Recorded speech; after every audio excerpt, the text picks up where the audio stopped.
The Thom Hartmann Program is brought to you in part by the Aiden Forecast, an investment newsletter with weekly updates of leading market indicators and a monthly deep dive into what the details of the economy and the markets mean for investors and retirees. On the web at aidenmarkets.com. Wines have some of the highest pesticide levels in our food chain. This hour brought to you by ecowine.com. Pesticide-free wines, organic wines, imported from France by the Organic Wine Company, ecowine.com. Hartmann Program is brought to you in part by Super Beets. Super Beets are sourced from non-GMO beets, and they're packed with dietary nitrates, helping to produce nitric oxide for more energy, stamina, and support for healthy blood pressure levels naturally. For more information, call 800-223-8242 or visit tomsbeets.com.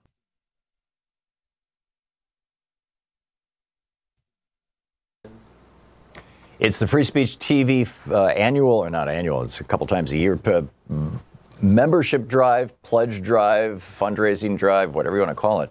This is what keeps this program and this network on the air. You. And we're not doing well. We saw the numbers for Monday, and I was like a little concerned. And then yesterday, Monday we raised $2,500. On Tuesday we raised $2,700. We need to hit $10,000 a day. So we're already like $17,000 in the hole, something like that. Well, 15,000, let's say. And so please call now, 877-378-8669 is the telephone number, 877-378-8669. And make your contribution to Free Speech TV. Become part of our group, our looking for a word here, flock, tribe, club, party. Become part of Free Speech TV. That's the bottom line. It's become part of this network. This network is doing spectacular work. It's doing vital and important work. And it is only able to continue doing it when you call 877-378-8669 and make a contribution. Without that, there's no revenue. Without the revenue, there's no television station. Free Speech TV goes dark. You don't want that to happen. I don't want that to happen. We're trying to raise money right now to maintain operating expenses. This is not some expansion drive. This is not some cool new thing that we're trying to do. We're trying to keep this network going. We need to pay for the electricity. We need to keep the lights on. These are the things that are absolutely necessary and have to be done right now. So please call 877-378-8669 right now. If you do, we've got a bunch of premiums for you. With a $30 gift, you get a choice of a bumper sticker, the Free Speech TV one, the This Is Not Normal one, the Elect a Clown, Expect a Circus one, or the Thom Hartmann University one. Just let them know when you call, and they'll mark the box or whatever. That's with a $30 contribution. With a $60 contribution, you get the Human Rights Campaign's Love Conquers Hate pin, plus the Free Speech TV blue grocery bag and the Thom Hartmann University bumper sticker. With a $72 gift, you get all 4 of the bumper stickers. This Is Not Normal, Elect a Clown, Expect a Circus, Thom Hartmann University, and the Free Speech TV bumper sticker. And by the way, bumper stickers you don't have to actually put them on your bumper. You can put them in your back window with a little bit of Scotch tape, and And so you don't have to scrape it off at some point when you're going to sell the car. But so anyway, and it's a great way to spread the word. With a $120 gift, you get my book Unequal Protection and an autographed photo of me in Cuba in front of a picture of Fidel. It's only available through Free Speech TV, literally. With a $240 gift, you get a Free Speech TV T-shirt, the Building a Just World and Standing in Unity Free Speech TV T-shirt. You get the Human Rights Campaign's Love Conquers Hate lapel pin. You get an autographed copy of my book Unequal Protection. And you get Bonnie Siegler's new book, Signs of Resistance, A Visual History of Protest in America. That's a $240. At a $360 donor level, you get the autographed picture of me when Louise and I were in Cuba. You get an autographed book by me, Unequal Protection. You get Patrice Kahn-Kohler's book, When They Call You a Terrorist. This is the story of Black Lives Matter. You get the book Signs of Resistance by Bonnie Siegler. You get a one-year subscription to the Thom Hartmann audio podcasts, which normally you'd have to go to our website and buy. You get 4 bumper stickers, all 4 of them. Free Speech TV, This Is Not Normal, Expect a Clown and Like a Circus, and Thom Hartmann University. It's $360. With $480 contribution, you get a DVD of little pieces of my trip to Cuba. Louise and I took several hours of videotape. We're editing it down to something reasonable, and I think you're going to find it absolutely fascinating if you want to see what it's like going on a Code Pink trip to Cuba with Tom and Louise, our excellent adventure. The only way anybody can get this anywhere on Earth is to make a $480 contribution to Free Speech TV. That's it. We're not going to sell them. We're not going to give them away. We're not going to play it on the air. It's just here for you. And in addition to the DVD, you get my book Unequal Protection autographed. You get the book When They Call You a Terrorist. You get the Signs of Resistance book. And you get the Free Speech TV T-shirt. And with a $1,000 gift, come to Portland here, and I'll take you out to lunch. There's a couple nice places nearby. You can come over to the studio for the last half hour or so of the show, hang out with us, and see how it's all done. But the important thing is we have to keep this network going.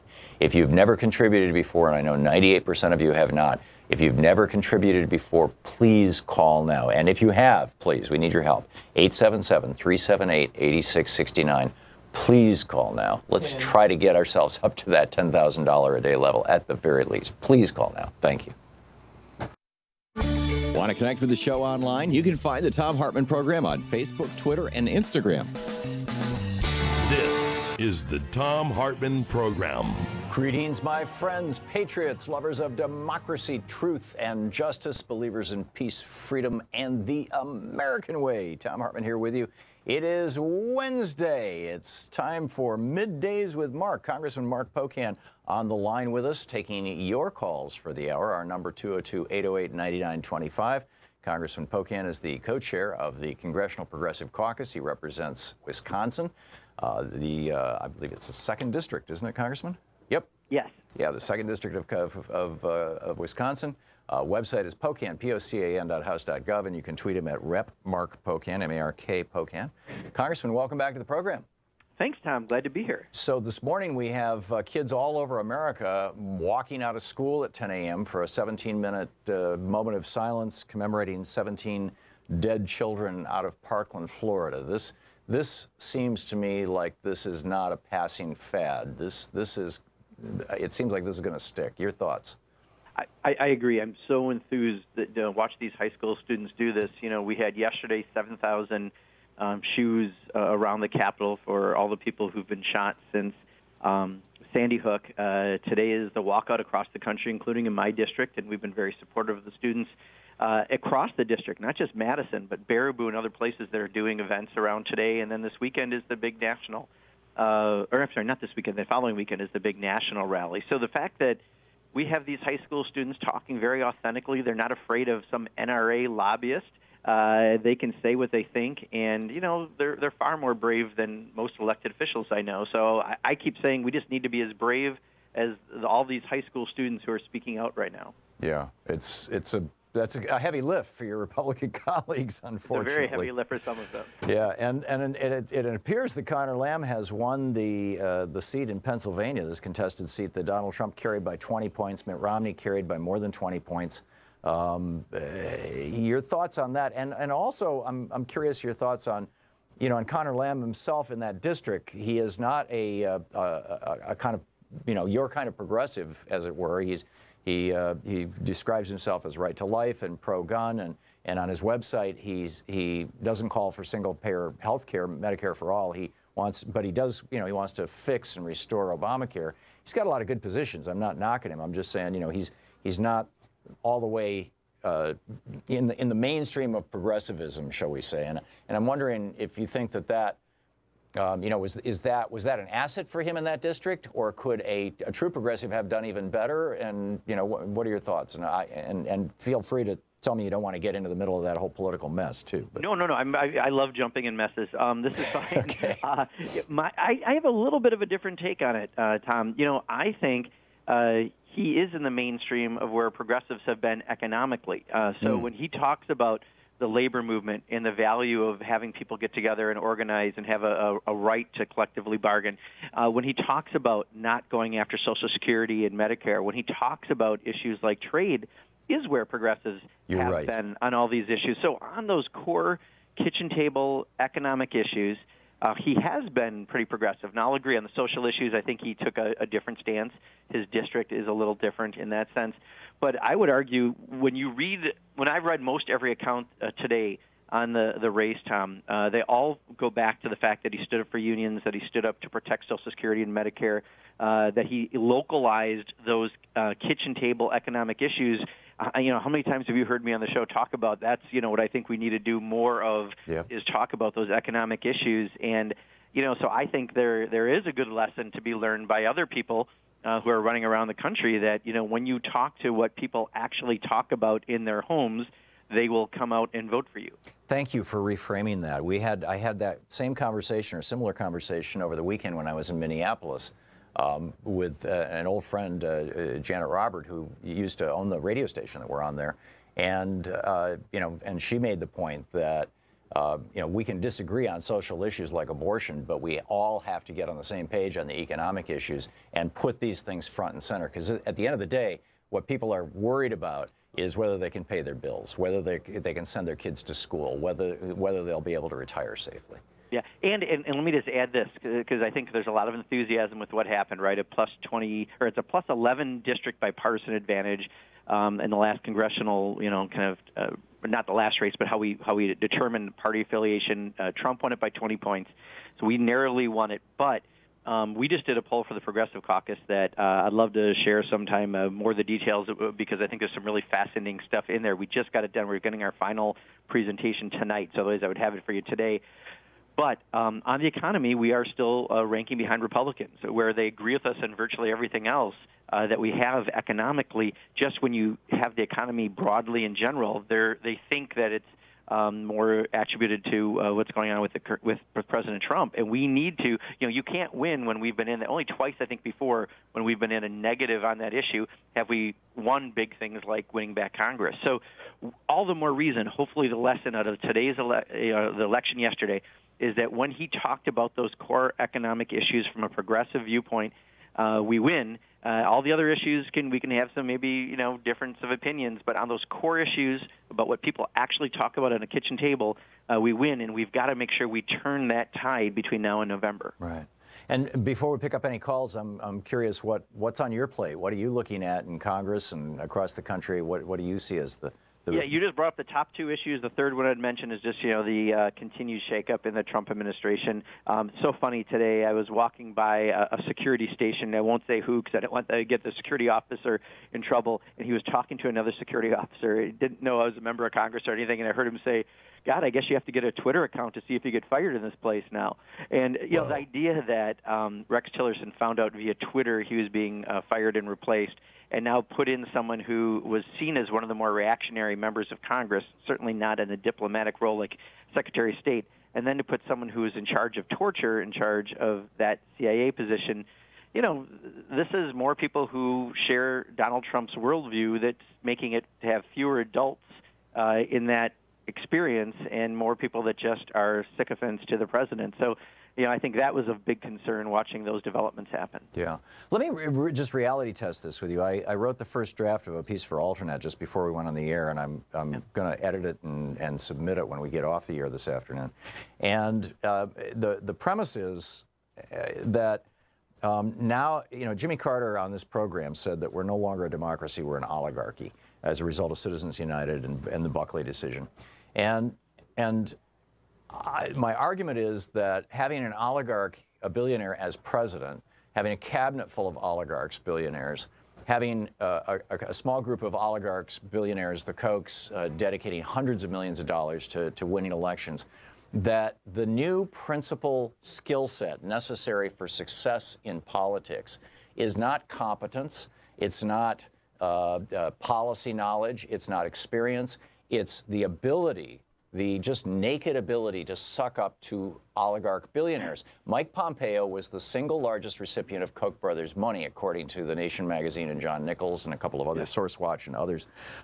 And so, his entire career was the result of sucking up to those billionaires. And then when he became director of the CIA, he figured out that, hey, if you suck up to Trump, you rise up through the food chain. And so instead of having a competent career CIA officer brief the president daily on what's going on, Pompeo himself, interrupted what should be a fairly important day for the director of the CIA every single day to go over and give Trump a tongue bath. And I'm curious your thoughts on that, or you think I'm out in left field, as they say? No. I mean, I think you're exactly. You've had a lot of really great pieces on Alternate recently on billionaires. Your trade piece, I'd love to talk more about because I'm largely in agreement with you. In fact, I'm putting a piece out this week where we're trying to make sure people understand. The Democratic position on trade has been around targeted tariffs. 85% of the Dems have been in, I would argue, the right place on trade. And just because, like a broken clock is right twice a day, Donald Trump did something that might be right, although it's very unclear exactly what his final position is, and he does it from a very different set of values. He does it from being a xenophobe as opposed to caring about labor rights, environmental rights, sovereignty, and other issues. But we need to get that word out that, it's not just bad because Donald Trump did it. In some cases, targeted tariffs, it can be very useful if we're really going to protect jobs here and help create an economy that works here. Yeah, it seems absolutely to be the case. We're hitting a break here. We'll pick up calls right afterwards. It's Middays with Mark, Congressman Mark Pocan, taking your calls for the hour. He represents the 2nd District of Wisconsin and frequently goes into Paul Ryan's district to do town hall meetings because Paul Ryan is afraid to. He is the co-chair of the which is the next district over. He is the co-chair of the Congressional Progressive Caucus, one of the really good guys in Congress. Pocan.house.gov. Rep Mark Pocan is the Twitter handle. This is the Thom Hartmann Program. We'll be right back with your calls for Congressman Mark Pocan.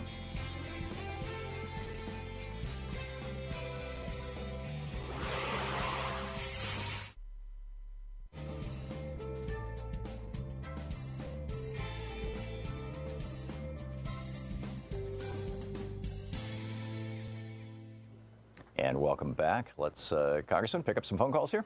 Absolutely. Okay, David in Greenfield, California, watching us on Free Speech TV via the Direct TV network. David, you are on the air with Congressman Pocan.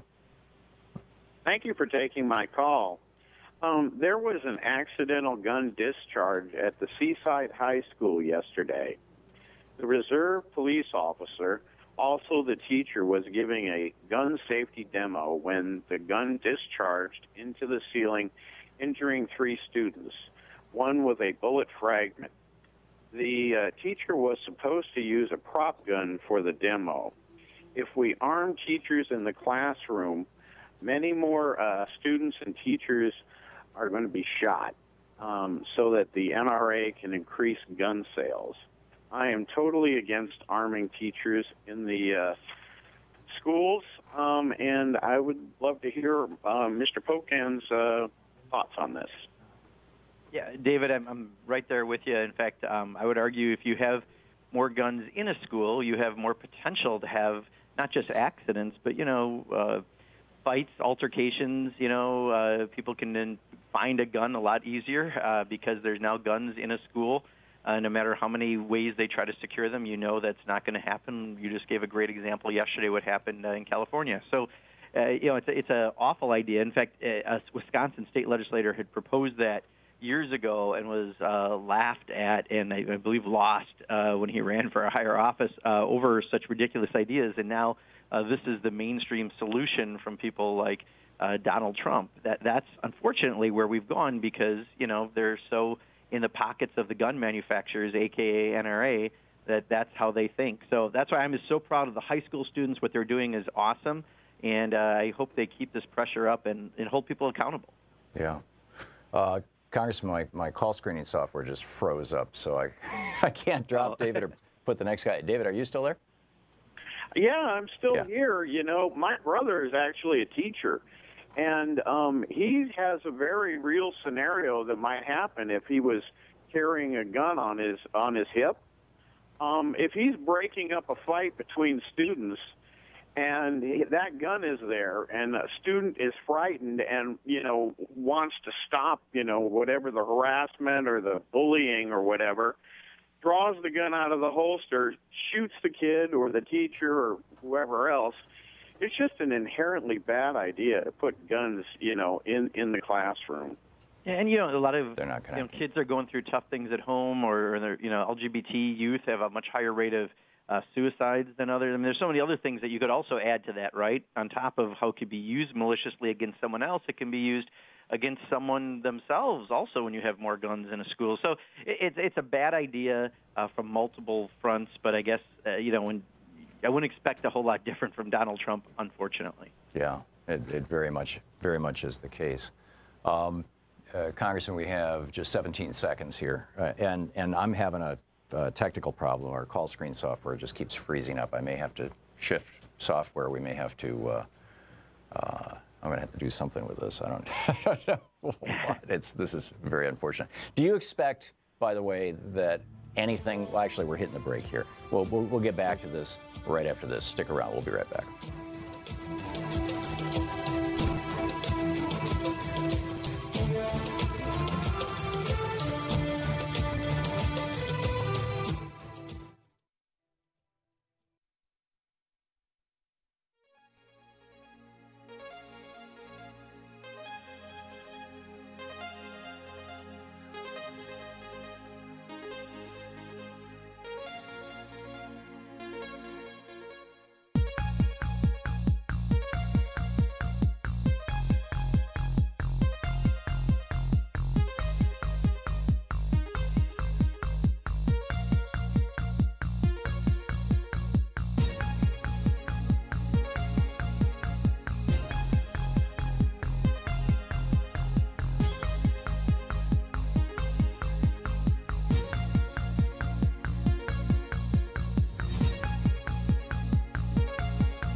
Welcome back. Thom Hartmann here with you. I have not heard back if or what software I should open. It's not working in there, so let's just kill it and go to the Telos software, okay? And tell me when I can bring it up. Congressman Pocan, are you still on with us? I am. Okay, great. You may end up getting dropped, and if so, please call us right back, or we'll call you right back. We're having to change the call software that we're using right now because the software that we're using that has a kind of fancy database that keeps track of who called and all that kind of stuff is crashing. And so we're going to go back to the more primitive version. No problem. In the meantime, until Arthur comes out and tells me I can open my call screen software, I'm curious your thoughts. We were talking during the break about gun violence and the willingness or ability of the Republicans in general and this president in particular to do anything about it.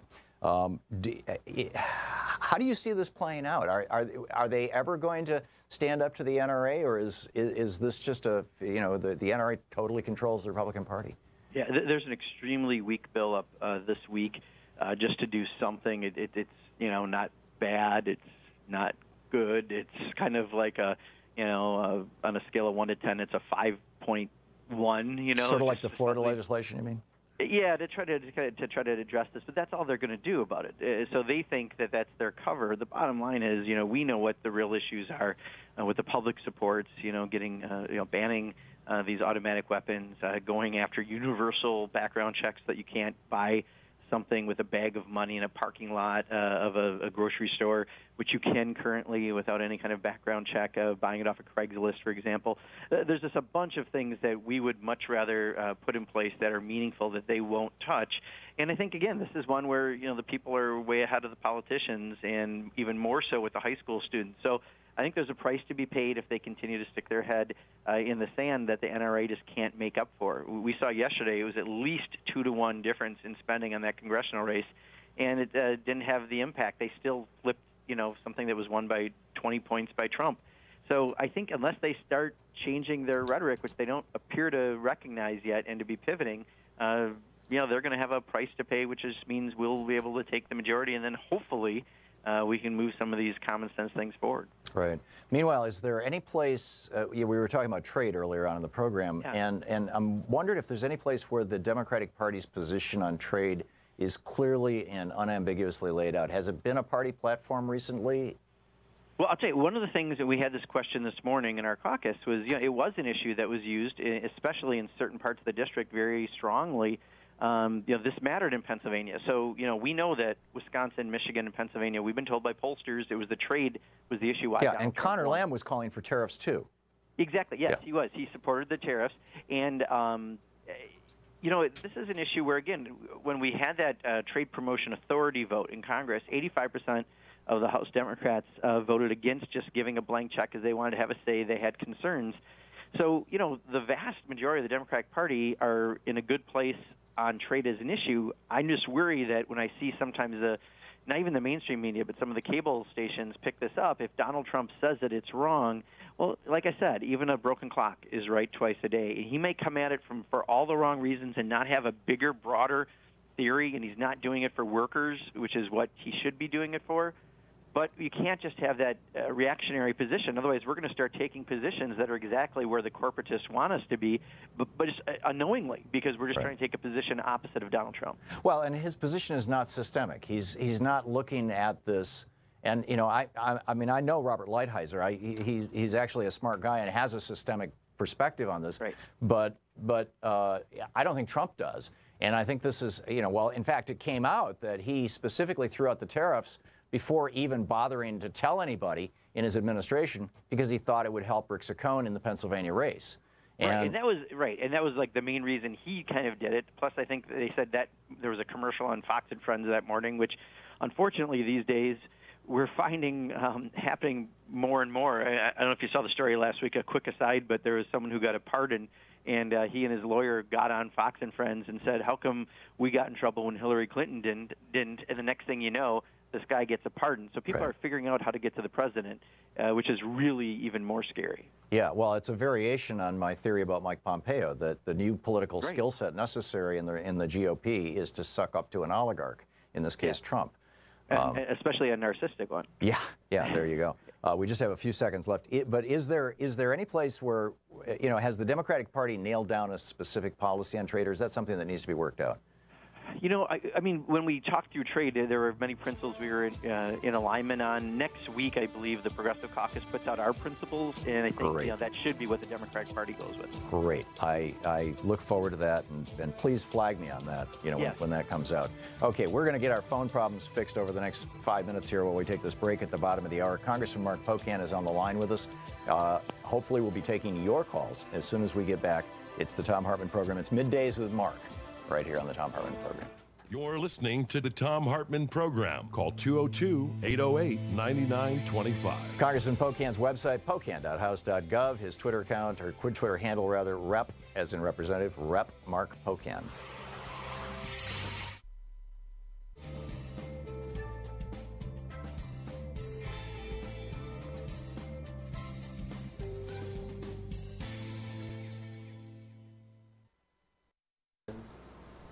It's the Free Speech TV annual, or not annual, it's a couple times a year, membership drive, pledge drive, fundraising drive, whatever you want to call it. This is what keeps this program and this network on the air. You.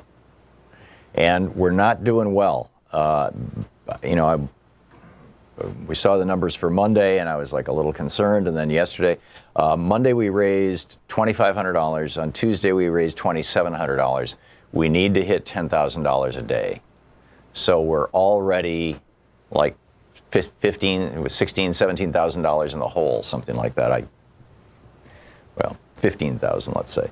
And so please call now, 877-378-8669 is the telephone number, 877-378-8669, and make your contribution to Free Speech TV. Become part of our group, our you know, looking for a word here, flock, tribe, club, you know, party. Become part of Free Speech TV. That's the bottom line. It's become part of this network. This network is doing spectacular work. It's doing vital and important work. And it is only able to continue doing it when you call 877-378-8669 and make a contribution. Without that, there's no revenue. Without the revenue, there's no television station. Free Speech TV goes dark. You don't want that to happen. I don't want that to happen. We're trying to raise money right now to maintain operating expenses. This is not some expansion drive. This is not some cool new thing that we're trying to do. We're trying to keep this network going. We need to pay for the electricity. We need to keep the lights on. These are the things that are absolutely necessary and have to be done right now. So please call 877-378-8669 right now. If you do, we've got a bunch of premiums for you. With a $30 gift, you get a choice of a bumper sticker, the Free Speech TV one, the This Is Not Normal one, the Elect a Clown, Expect a Circus one, or the Thom Hartmann University one. Just let them know when you call, and they'll you know, they'll mark the box or whatever. That's with a $30 contribution. With a $60 contribution, you get the Human Rights Campaign's Love Conquers Hate pin, plus the Free Speech TV blue grocery bag and the Thom Hartmann University bumper sticker. With a $72 gift, you get all 4 of the bumper stickers. This Is Not Normal, Elect a Clown, Expect a Circus, Thom Hartmann University, and the Free Speech TV bumper sticker. And by the way, bumper stickers you don't have to actually put them on your bumper. You can put them in your back window with a little bit of Scotch tape, you know, and so you don't have to scrape it off at some point when you're going to sell the car. But so anyway, and it's a great way to spread the word. With a $120 gift, you get my book, Unequal Protection, and an autographed photo of me in Cuba in front of a picture of Fidel.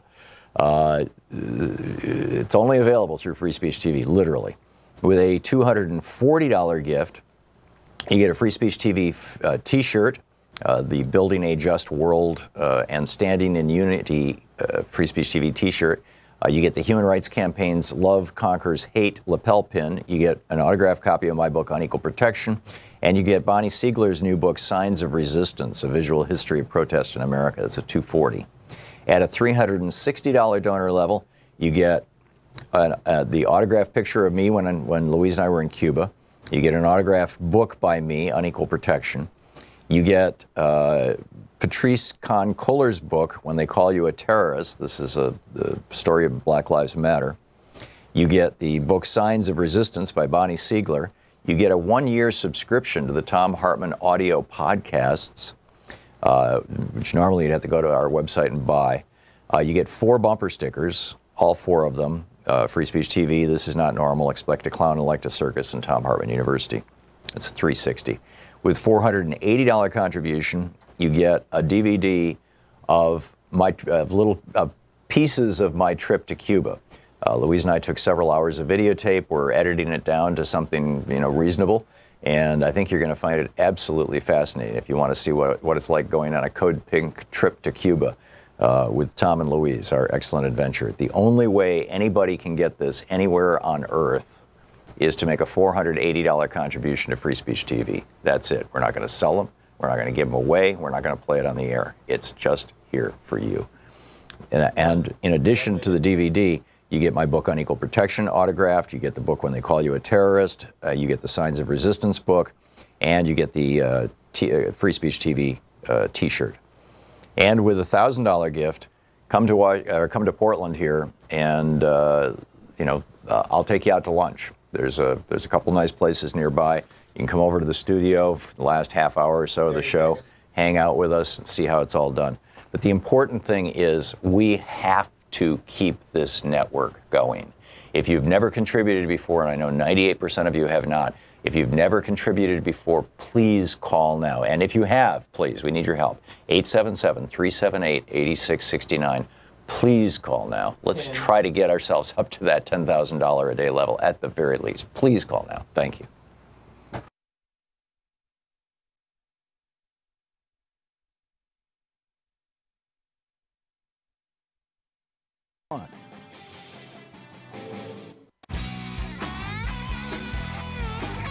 Welcome back. Thom Hartmann here with you, and on the line with us, Congressman Mark Pocan. It's Middays with Mark with Congressman Pocan, our weekly checkup on what's going on in Congress. We just literally in the last 15 seconds got our software working, Congressman. Thank you for putting up with us and holding on through this. People are calling in right now at 202-808-9925. Everybody got dumped. So you're with me, Congressman? I am, and if I could just say one thing real quick. Sure. One of your listeners tweeted out, and I appreciate it, and I checked. Conor Lamb was pro-choice, so I think we were thinking he wasn't, and he was actually pro-choice. So he's again, pro-choice? More in line with where I think we all have been on issues. That's interesting. That's not what I heard on MSNBC last night. That's fascinating. I found this from one of your listeners, and I found it in another place where also it said that he was. So I'm working off of that. Fascinating. So I've been noticing the kind of anti-progressive bias on much of our corporate television. Anyhow, let's pick up some phone calls here. Yeah. Russ is, and I'm not sure where you're calling from, Russ. What's your town? We're just outside Chicago, Hickory Hills, Illinois. Okay, you're on the air with Congressman Pocan. Yeah, Mr. Pocan, I was curious. You're out of the Bernie Sanders fraction of the party, the very progressive, right? Yeah, I'm the Progressive Caucus co-chair, yes. Okay.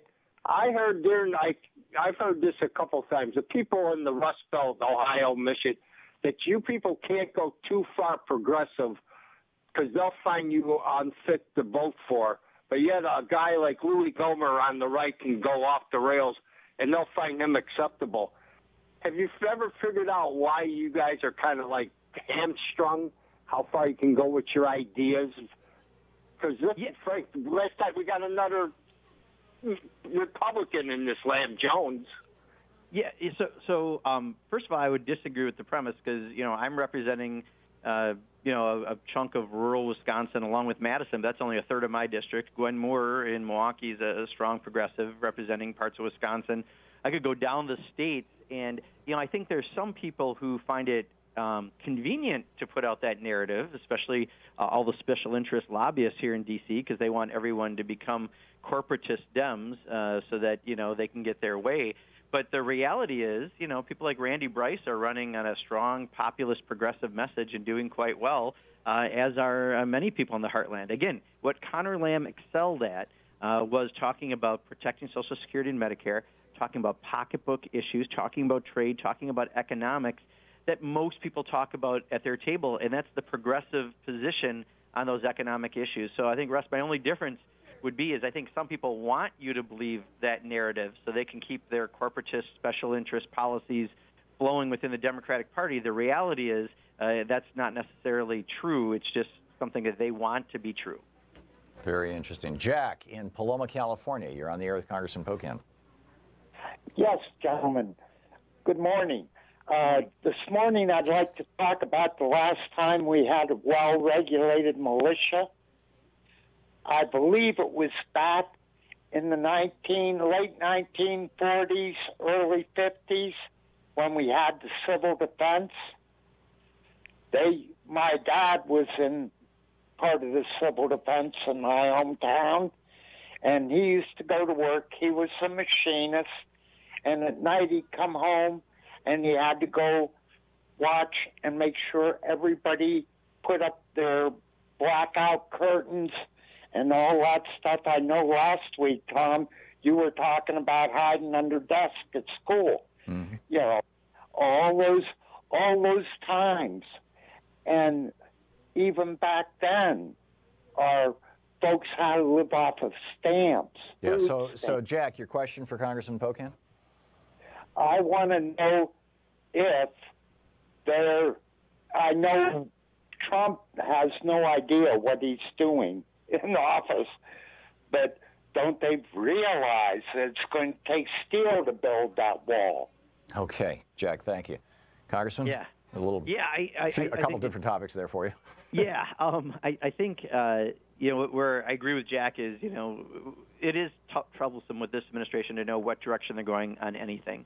Clearly we thought on DACA we had some agreements, and then they back out of their agreements with our leadership in the Senate and the House because then the wall will pop back up, even though it's an illogical proposition and it's not necessary. The trade issue is a good, again, where I actually think it's all right to have targeted tariffs when it comes to steel, especially when it comes to dumping of steel.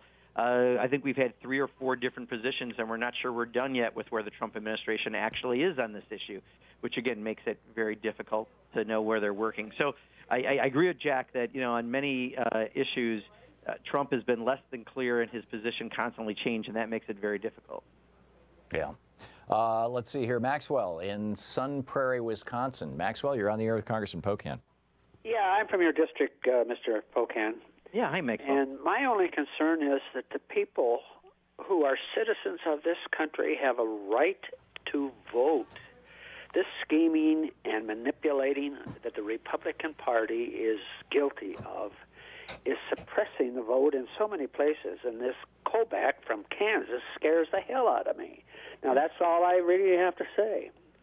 Yeah, Maxwell, I share, you know how it is in Wisconsin, right? We had the University of Wisconsin came out with a study saying that the photo ID laws that Scott Walker and the Republicans put in place probably disenfranchised, they're guessing, 44,000 people in the last election. Donald Trump won Wisconsin by 23,000. So, suddenly that's obviously a very important and big issue. And I would argue the insecurity around elections because of all the tampering now that can come from another country or from anyone.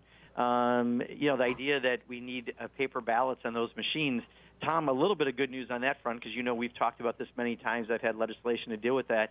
I think when we get this omnibus bill done, right now it looks like there may be some decently significant dollars to start to address that problem on paper ballots. It's not done till it's done, but I got a little update last night, not as much as we would like, but at least there's some, I think, substantial resources perhaps going in that direction if things go in the right way. That would be a marvelous thing. Yeah. Larry in Bethlehem, Pennsylvania, you're on the air with Congressman Mark Pocan.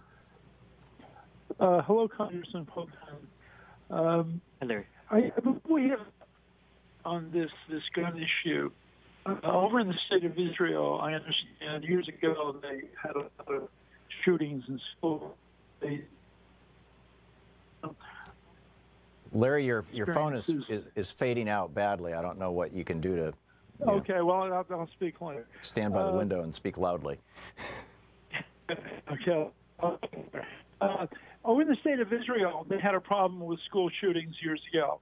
And I understand that teachers over in Israel, and that they just don't have the school shootings that they had previously. It is not that they arm the teachers, Larry. It's that it's almost impossible to get a permit to carry a gun in Israel. Yes, you see a lot of guns because there's so many people in the army, but they're very, very tightly regulated. Yeah, but they had shootings years ago, didn't they, in the schools? And they don't have shootings anymore. No, armed the teachers. You're not going to find a model of the NRA's suggestion working. Excuse me. Pardon me, Congressman. You should be responding to this, not me. I think Australia is a better way to look at it, right? I mean, they actually did stop school shootings, and it wasn't by doing what gun manufacturers and the NRA want. It's because they actually addressed the issue. So that's the bottom line. I mean, do members of Congress have the level of courage that high school students have? Because they're in the situation where they can get shot at just for going to school every day. We have plenty of protection and security around here. So, when you're in the pocket of the NRA for your campaign contributions and you've got plenty of security, you may not look at the issue the same as someone like a high school student who right now is doing a great job of getting the message out. Yeah, if Paul Ryan's so opposed to gun-free zones and to schools being gun-free zones, why is his office a gun-free zone? Yeah, exactly. Okay. Tim, in Messick, Michigan, you're on the air with Congressman Pocan. It's such a pleasure to actually speak with both of you, Tom. Thank you. Thank you, Tim. Hey, Mark. Bernie Maxine 2020, baby. Anyway, listen, I'm a fisherman. Now, and, I'm getting onto gun control. Somebody breaks into my house and steals my fishing gear. They're not going to use my fishing gear to kill somebody, rob somebody, or go on a killing spree. Somebody takes somebody's rifle, which is the first, that's how bad guys get guns. They break into the houses of good guys with guns when they're not home, and then they sell them to bad guys. Okay, hello? Yeah. Yep. Okay, so you want to go hunting? Great. When you get your license, you're issued a weapon, and you're issued a certain amount of ammunition that you keep account for. When the hunting season's done, you return the rifle and every live shell and every spent one. And, every day you're late, you're fined, okay? And if you want to go target practicing, go to a gun range. They give you whatever rifle or gun you want to target shoot with. When you're done, you'll leave it there. Guess what? No more killing sprees, no more home invasions with guns. I know it's a real complicated idea. I don't know. What do you think? Thanks, man. It was a pleasure talking to you. Thanks, Tim. Sure. Thank you, Tim. I think, what we're not really seeing is people breaking into someone's home and taking their hunting rifle and then killing people in schools. It's done with, for the most part, weapons of mass assault weapons that we're seeing. So I think, the measures that we've put forward that I think are most reasonable are, one, the universal background checks, because clearly you shouldn't have a loophole of where you buy the gun, because that does encourage people to get guns in places that you have then no safeguards on. Two, some of these automatic weapons you're not using for hunting. We don't need to have them out there, because that's what's doing the mass damage that's out there. And there's other measures like our gun research and other things that are, again, with 80% plus public support, we should be able to put those forward. And then we can talk about whatever else we may need to do. But if you address those top-line issues, you are probably going to address most of what we need to address. It's Middays with Mark. Congressman Mark Pocan taking your calls for the hour here on the Thom Hartmann Program. Every Wednesday, our first hour. Congressman Pocan's website, Pocan, pocan.house.gov. He is the co-chair of the Congressional Progressive Caucus. He represents the 2nd District of Wisconsin. You can tweet him at Rep, as in Representative, R-E-P, Rep Mark Pocan. We'll be right back. You're listening to Thom Hartmann. Visit ThomHartmann.com for audio and video archive. Occupying the media 3 hours a day, 5 days a week, right here on the Thom Hartmann Program. Congressman Mark Pocan taking your calls right after this.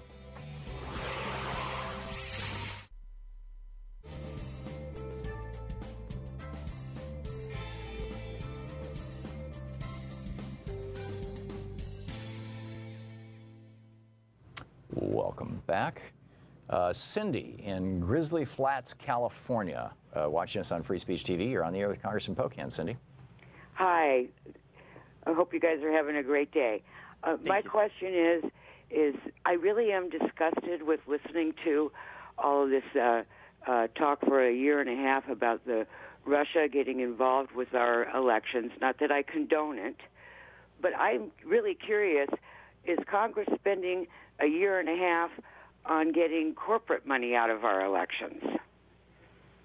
Yeah, Cindy, so let me address this in a couple ways, because I do think that people get desensitized to the issue when it becomes 90% of what's talked about on some cable networks, because what people talk about, again, at their kitchen table is their own economics. And if we don't lead on our own economics, we're not going to have the November many of us are hoping for. Now, having said that, the Mueller investigation is doing exactly what it needs to do. Whether or not we need to talk about it several hours a day is a very, very valid point. But if an outside government interfered in our elections, and there's a whole lot more that we keep finding out, and I think more is going to come out, we need to know that as a country, and we need to protect and safeguard our elections. But that doesn't mean you have to say it 4 hours a day.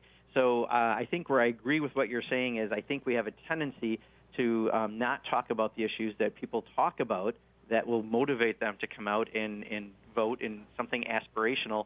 And, you know, I think the Russia stuff is very important that it's happening, and the investigation is critical. But, you know, talking about it 4 hours a day doesn't advance it because it's a private investigation kind of that's happening. And we need to be talking about those core economic issues so people know what happens when they change the faces of those in Congress. Darlene in Grand Prairie, Texas. We have a minute and a half to the break. Darlene, quick question for the congressman? Yes, I was curious. Why do people still support the NRA when they're not doing what they're wanting them to do? Like, most of them want background support, checks, and they won't do it. Why do they stay with the NRA? What are the benefits?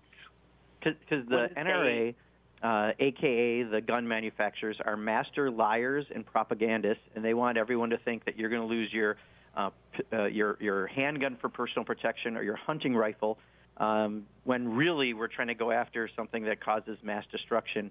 And they just manipulate the issue so they can sell more guns, and they don't care who the hell they kill along the way. That's the bottom line with the NRA, and until their so-called members start to realize that, the gun manufacturers are going to continue to have the debate be on their terms. Yeah. We have 45 seconds here. The chant that I heard this morning, you know, just tuning to TV and watching the kids standing out in front of the White House, they were chanting, "Hey, hey, NRA, how many kids have you killed today?" And "No more NRA," and there was a call back to that. I forget what it was. This is the first time in my lifetime that I've heard the NRA being called out so aggressively and with such a broad audience. Do you think that they're, like, you know, the tobacco lobby in 1999 was the most powerful lobby in Washington, D.C., or maybe it was 97, whatever year it was.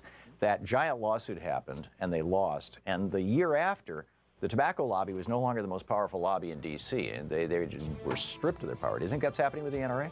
Yeah, and don't forget, those companies often change their names and everything else. Yeah. This is that moment for the NRA right now. Yeah, amen. Congressman Mark Pocan taking your calls. We'll be right back with more of your calls for the congressman right after this.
Tom'sBeats.com.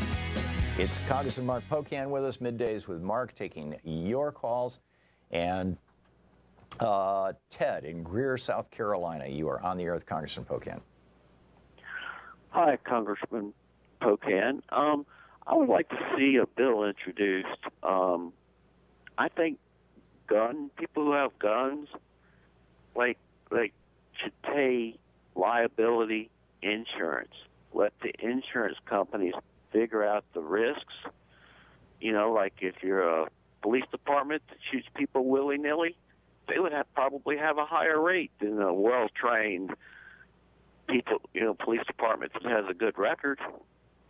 And I can see an exemption for people, for home defense with firearms, as long as they don't leave their property with it, or maybe driving back and forth to a shooting range. I hope these shooting ranges have liability insurance, but as it stands right now, hunting accidents, there's no accountability. There's no liability. So you're saying treat guns like cars in that regard? Okay. Exactly. Okay, Congressman, your thoughts on that? Yeah, Ted, I hear you. The only problem is, again, what we're trying to go after is, I don't know how you would do that when you still have the sale off of Craigslist with a bag of cash in the parking lot of a grocery store, right? So maybe they don't have insurance, therefore they would get a ticket, but they still acquired a gun that way, which is why we're trying to figure out how to get those background checks completely comprehensively across the board, and just having some of those, AR-15s, again, you're not hunting with it, you're not using it for personal protection. The only reason you'd have it is to create mass destruction, which, again, there's no personal use for. So I see what you're saying. We're trying to think of different ways to get at this, but I think we just got to be as brave as these high school kids are, and let's not try to mince the words. There's certain things we just need to do as a country, and I think the more that we have strong spines on this, the better off we're going to be. David in Pittsburgh, California. You're on the air with Congressman Pocan. Yeah. Hello? Yes, you're on the air, David. I have a theory that might work. Connor Lamb won the election in Pennsylvania, and he's a pawn on a massive chessboard if you look at it this way. So we're moving the pawns and rooks and knights on the chessboard.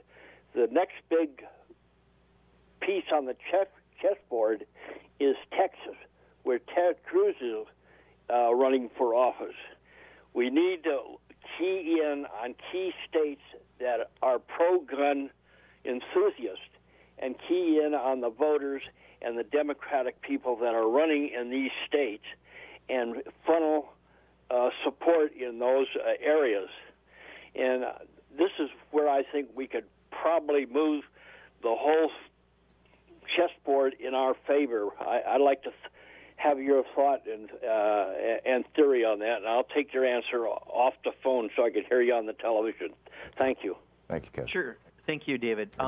So, again, I think my thought is when we talk about economic issues that people talk about at their kitchen tables, whether or not they can afford their mortgage or rent, do they have health insurance for their family, can they take a family vacation that year, can they send their kids to college if they want to go to college. When you talk about those core economic issues, Social Security, right, for economic security in their retirement, we win. So I think there is going to be a war just to define why Connor Lamb won. I think what we have to look at is it happened, and I talked to people in Pennsylvania, because he localized these economic issues, including things like trade and other things on economic insecurity. Now, people are going to try to point to a lot of other things. Corporatists are going to try to say the one or two issues he agreed with them on is the reason. But bottom line is he had a progressive populist economic message that I think had a bunch of people who voted for Trump because he gave good top-line answers on some things but didn't mean it, that we're bringing him back in the fold. And their base isn't coming out because they're not excited about Donald Trump, and a lot of our base is scared and feel very threatened by him. So let's double down on protecting and preserving and enhancing Social Security and Medicare. Let's double down on things like raising minimum wage, and let's double down on things like union rights and collective bargaining. Let's double down on trade. Let's double down on those economic issues, on health care, and we are going to come out of November a lot stronger than if we try to be them light. Yeah. We have 40 seconds to the end of the show here, or the end of the hour. On guns, is the assault weapon ban that George Bush let expire in 2005, as I recall, is that a reasonable middle ground right now in your mind? I think so. That and the background checks, I think, are two of the highest. There's a third one I'm forgetting right now that also is like 80% plus. Let's do the easy things, right? And then let's see what effect they have. And that would be a logical step, but it's not easy with this Congress because they're, beholden to the gun manufacturers, aka the NRA. So that's the fight we have, and I think again, let's be willing to be with the 80% of the people who want to do these things. Yeah, amen. Congressman Mark Pocan, representing the 2nd District of Wisconsin, the co-chair of the Congressional Progressive Caucus. Congressman, thank you so much for being with us today. Thank you, Tom. And appreciate it. My apologies for our technical problems. No worries. Step by step. Thank you so much. Okay, we'll be back in just a few minutes. We're going to check in with, let's see here. Tom Perez is going to be here, the chair of the Democratic Party. You're listening to Thom Hartmann.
The Thom Hartmann Program is brought to you in part by the Aiden Forecast, an investment newsletter with weekly updates of leading market indicators and a monthly deep dive into what the details of the economy and the markets mean for investors and retirees. On the web at aidenmarkets.com. Wines have some of the highest pesticide levels in our food chain. This hour brought to you by ecowine.com. Pesticide-free wines, organic wines, imported from France by the Organic Wine Company, ecowine.com. Hartmann Program is brought to you in part by Super Beets. Super Beets are sourced from non-GMO beets, and they're packed with dietary nitrates, helping to produce nitric oxide for more energy, stamina, and support for healthy blood pressure levels naturally. For more information, call 800-223-8242 or visit tomsbeets.com.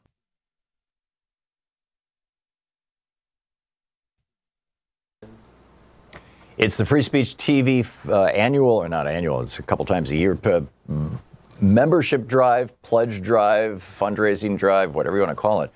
This is what keeps this program and this network on the air. You. And we're not doing well. We saw the numbers for Monday, and I was like a little concerned. And then yesterday, Monday we raised $2,500. On Tuesday we raised $2,700. We need to hit $10,000 a day. So we're already like $15,000, $16,000, $17,000 in the hole, something like that.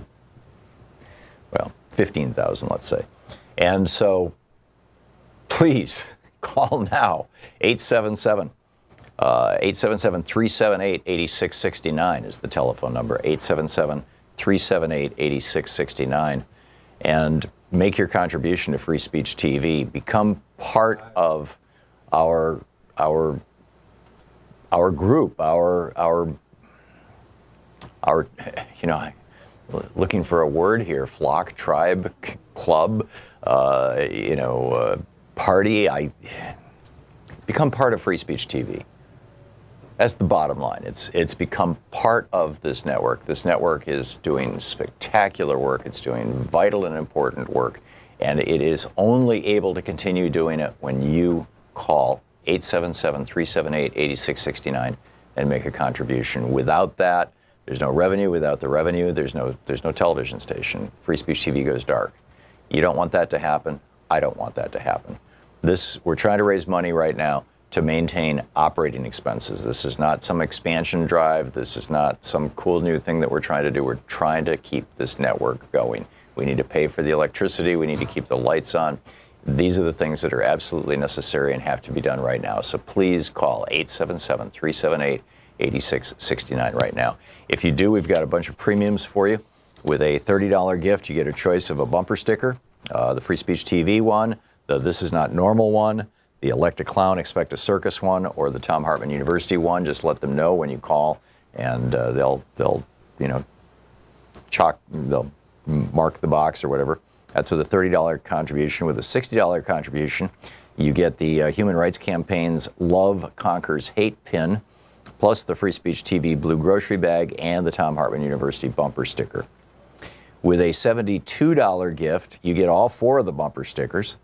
This Is Not Normal, Elect a Clown, Expect a Circus, Thom Hartmann University, and the Free Speech TV bumper sticker.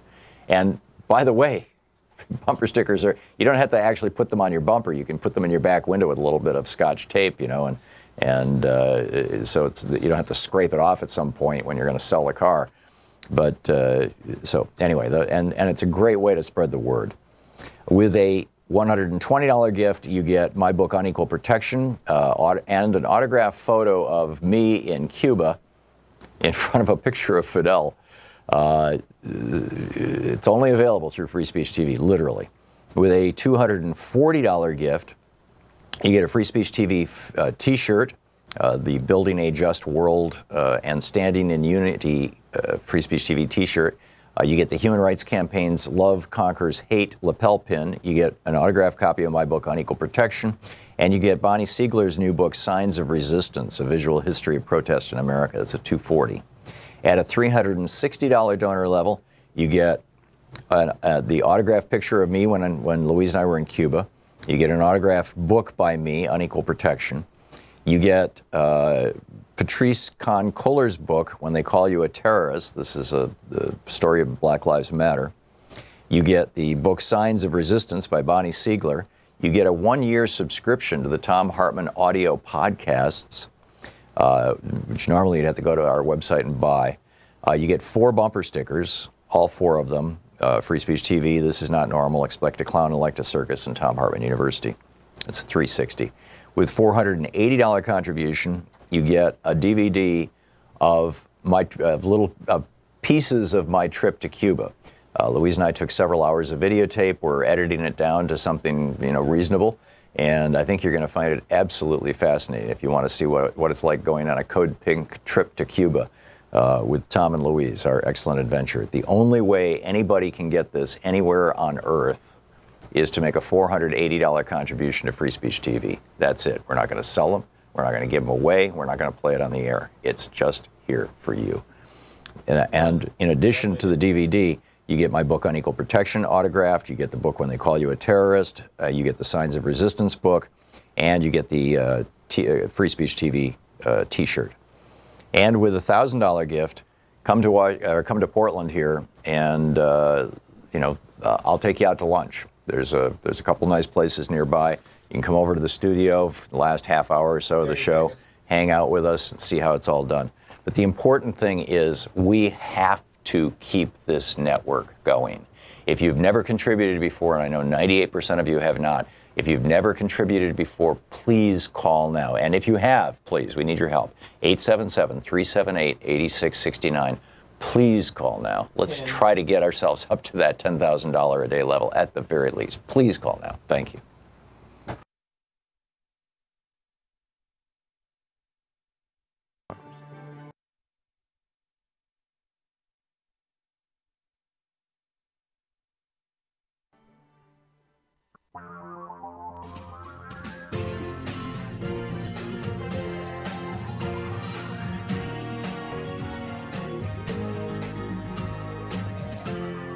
This is the Thom Hartmann Program. Welcome back. Connor Lamb apparently has an extraordinary victory in Pennsylvania. Let's talk to Tom Perez, the DNC chairman, the former U.S. Secretary of Labor. Democrats.org, of course, the website for the Democratic Party. And you can tweet him at Tom Perez, T-O-M-P-E-R-E-Z. Secretary Perez, welcome back to the program. Tom, always great to be with you and your listeners. Or Chairman Perez, or all of the above. Tom, how about Tom? I like your name, and hopefully you like my name. There you go. Thank you. Yeah, but you do have a distinguished career, sir. What does this mean? This victory, is this merely a we're sick and tired of Trump moment, or is this a larger shift in the zeitgeist, in the spirit of the times, away from the corporatist Republicans and in the direction of a more people-centered Democratic Party? No, this is more evidence, Tom, that we can win everywhere because we are winning everywhere. You look at the special elections that have been occurring in state legislatures just since the beginning of the year: Kentucky, Wisconsin, Florida, New Hampshire, seats that were held by Republicans in districts that were Republican, and we won those. You know what happened last year with Alabama and Oklahoma. Now we've flipped something like 40 different races from red to blue.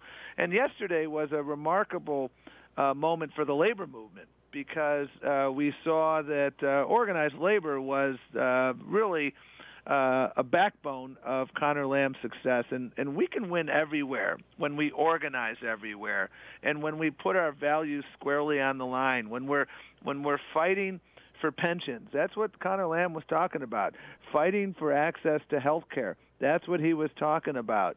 The number one issue in that race yesterday was health care, and that's what helped win him the race. You look at the ads that the Republicans were running against him. They tried to run a number of ads touting their tax bill, Tom, and they had to pull them because voters are smart. They know that tax bill is morally bankrupt. And so we're winning because we're fielding great candidates. We're flooding the zone, Tom, and by that I mean we're fielding candidates everywhere, quality candidates, and we're talking about the issues that matter most. And, frankly, one of the most important aspects of yesterday for me is I have heard from a number of people from time to time, you either focus on white working-class voters or you focus on the diverse quilt of the Democratic Party. I think that's a false choice. We've won in Alabama. We've won in places like Charlotte and Atlanta, where we helped elect African-American women to the mayorships of those cities. And we won yesterday in a community that is 93% white. And we won because we're talking about health care. We're talking about good jobs. We're talking about those bread and butter issues that I think resonate in every zip code. So we're back big time. We're organizing everywhere. There's 114 seats, Tom, that are more competitive than the seat we won yesterday. This was a repudiation, among other things, of Donald Trump and the culture of corruption that surrounds him and the morally bankrupt policies that have been a part of who they are. We need a system of checks and balances for this president because he's unhinged, he's dishonest, and they're out of control. But even if Trump were not president, even if it was a bland vanilla homophobe like Mike Pence or even Mitt Romney, don't you think that this experiment, when Reagan ran, the whole sales pitch that William F. Buckley and all these guys were putting out, and Reagan, the best minds in the country, and Republicans are the party of new ideas, and we've got this new idea of trickle-down economics and supply side and all this stuff. And now we've had roughly 40 years to try the experiment of giant tax cuts and trickle-down economics and tearing apart the social safety net that Lyndon Johnson put into place with the Great Society. We can see the results of this. It seems to me that it almost doesn't, there's a lot of outrage about Trump, but it seems to me that the American people are waking up to the fact that the Reagan experiment, and we're still, let's admit it, the top tax rate's still below 50%. We are still in a Reaganomics era, that Reaganomics has screwed us. Well, absolutely. And you look at one of the defining issues of our time is income inequality. For decades following World War II, Tom, wage growth and productivity growth went hand in hand. America's greatest generation became some of the leaders in the labor movement.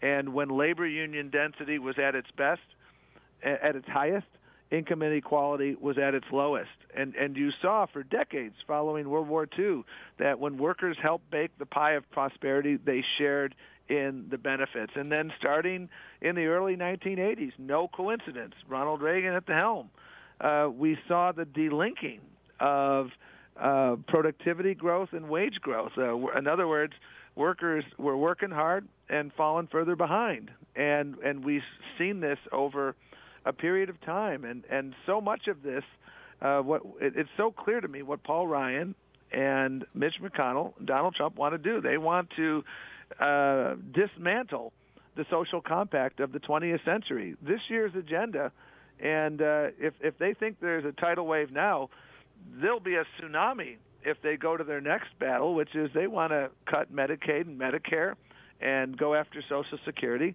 And you know what they're going to claim? They're going to claim poverty. We don't have enough money in the federal coffers because we just did this reckless tax cut. That is unconscionable. It's morally bankrupt, and people are smart. the voters in District 18 yesterday in Pennsylvania, they smelled a rat. This notion that the tax cut's helpful. The tax cut's helpful to the very rich and to large corporations that don't need it, and it is a dagger for everybody else and our children's generation. And people are seeing it. People are motivated. People are organizing, and Democrats are winning. And we've got to keep doing this. We've got to keep the momentum going. That's why we're all about our signature initiative for 2018, Tom, is I Will Vote. Very simple, iwillvote.com. It's about getting people organized, getting people mobilized, getting people to commit to vote, as they've been doing in droves in every zip code across this country. That's why we're winning, but we've got to keep it up. Yeah, we were just talking with Congressman Mark Pocan. He comes on for an hour every Wednesday and takes calls from listeners.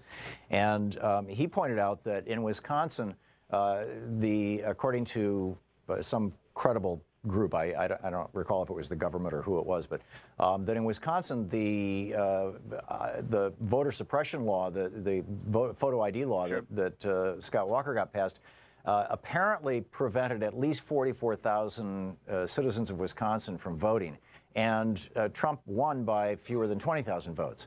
How does the Democratic Party deal with these structural obstacles? Gerrymandering, everybody knows about. Voter suppression, I think people are just starting to figure out about. How do you deal with that? We organize everywhere. We file lawsuits when we can, and I had the privilege of leading the Civil Rights Division. We filed successful lawsuits on voter ID laws in places like Texas and South Carolina. There were other lawsuits that we participated in as well. What is really important for people to appreciate is that voter suppression is a permanent part of the Republican playbook. They want to make sure that less people vote, not more people vote. And you and I have spoken about this. You've played the speech, from 1980. I want less people to vote. I don't want more people to vote. That's Paul one of the godfathers, Paul Weyrich, one of the godfathers of the modern conservative movement. Yeah, and the co-founder of the Heritage Foundation too. The best way to combat this, and that's why there's been so many organizations that have emerged and then been beefing up, and they're beefing up to make sure that we're holding Republicans accountable, and we need to continue these efforts. Congressman Pocan, who's one of my favorite members of Congress, there's another thing going on in Wisconsin that we need to tell the story about, and that is Kimberly Clark got something like a $700 million tax break from this tax bill. Massive tax break. What do they do with it? They give stock buybacks to artificially inflate the value of the stock for their shareholders, and then they announced the layoffs of 5,000 workers, including 600 workers in Wisconsin. I spent a lot of time in Wisconsin. I got married in Wisconsin almost 30 years ago. I'm there a lot. I've spent a lot of time talking to the folks there. That is unconscionable. Give them that massive tax cut, and they return the favor by laying off people across this country. We have to tell that story, and we have to organize around that, because that is wrong. That is not fair. It is morally bankrupt, and that is why we are doing well. We won a special election in Wisconsin in a state Senate district in January. It was a district that is along the Mississippi River, pretty darn red, and we won because we were talking about those pocketbook issues that people are feeling. They understand that the Republicans are out to make it harder for them to organize a union, to make it harder for them to save for retirement, to make it harder for them to earn a middle-class wage. And Republicans are continuing to do that, and Democrats are fighting for them. And so that's what we're going to keep doing here at the DNC. We're flooding the zone. We're fielding good candidates everywhere. We're helping folks win. And we're going to take back the House and the Senate and governorships and keep this fight up. We got to keep fighting. From your lips to God's ears, Chairman Tom Perez of the DNC. Chairman, thank you. Tom, thank you so much for being with us today. Always a pleasure, Tom. Have a great day. Great talking with you. Thank you so much. Yep. We'll be right back here on the Thom Hartmann Program with your calls and more. Stick around. This is the Thom Hartmann Program. Speaking the truth, the multinational corporations and the Trump crime family would really rather you didn't know. Thom Hartmann here with you. Stick around.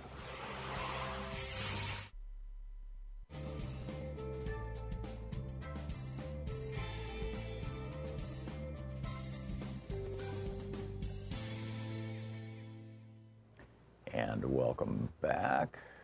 Don in Dales Creek, Oregon. Hey, Don, thanks for watching Free Speech TV. What's on your mind today? This is a great, I'd like to point out that Tom Perez had many great points, but he missed an important response to your question, what do we do? Urge your listeners to go to vote.com.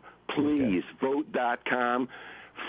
I believe it's 46 states, Tom, today, that we don't need to wait for a national vote-by-mail program, which you and I would so much appreciate as Oregonians. But if you call vote.com, they will show you how in your state, 46 I believe it is now, a phone call will get you the right to vote by absentee ballot, a convenience ballot, a handicap ballot. Vote.com used to be distancevote.com, and they're all about bringing the convenience of voting by mail to your kitchen table. Yeah, well, you know, this is a pretty good sales pitch here, but I can't validate that. I can't verify that. In fact, I'm trying to log on to the website as we speak. Anything that has .com on the end of it, you know, somebody calls into the radio and says 5 times this website, I'm getting suspicious. So I'm telling you, don't do that. You know, I can't even confirm that it's not a website that's got viruses or something on it. So do not follow the advice of that caller. And my apologies for him getting on. Patricia in Portage, Wisconsin. Hey, Patricia, what's up? Hey, I thought I was going to catch Mark Pocan, but I'm in Wisconsin, and I write a column for Wildlife, and there is no economy without a living world, and with 2/3 of wildlife destroyed in 50 years, unprecedented, horrific, panicky, we cannot. The NRA started as a wildlife killing organization and continues as such. When you dismiss hunting as irrelevant to the gun debate, it is a big disservice to ending the power of the NRA, which is largely supported by people that kill our wildlife. And semi-automatics and bump stocks are used in Wisconsin on wildlife, and there is no regulation of it. And, you know, they're just wiping us out. And what you get when you destroy wildlife is disease. We're epidemic with chronic wasting disease, Lyme disease, tick diseases. We are I think those are more a symptom of climate change than they are of killing deer.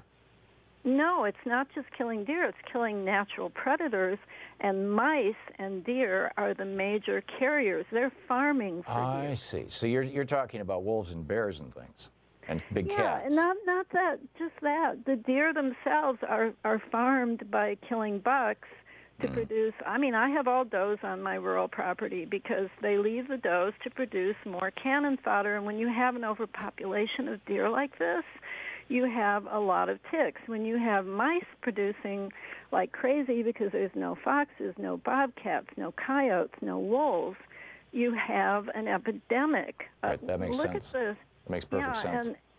And so I wanted to call Mark Pocan and ask him what's happening to the SHARE Act and to the riders that want to kill wolves, because it's very powerful to, in destroying nature, destroying the carnivores. Yeah. Yeah. You make brilliant points, Patricia. Thank you very much for calling and making them. I'm sorry Congressman Pocan isn't here, but your voice was heard by many others. So appreciate your call, and thank you for watching Free Speech TV. We'll be right back. It's coming up on 22 minutes past the hour.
I think that putting a wife to work is a very dangerous thing.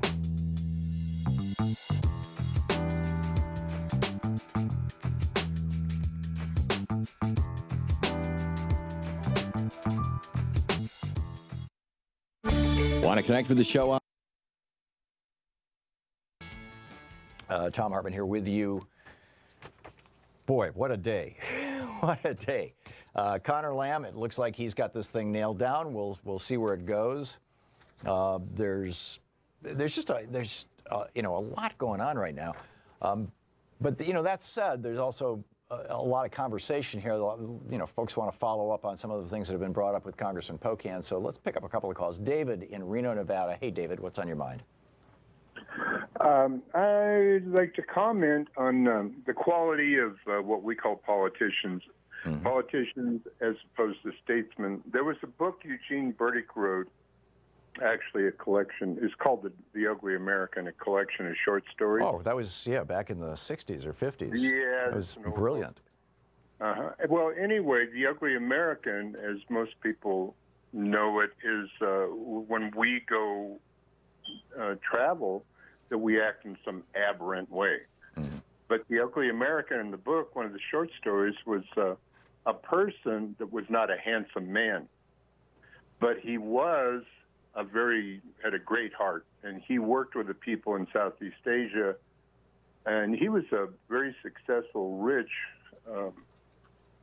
person. That he was successful, but he was successful with the people there.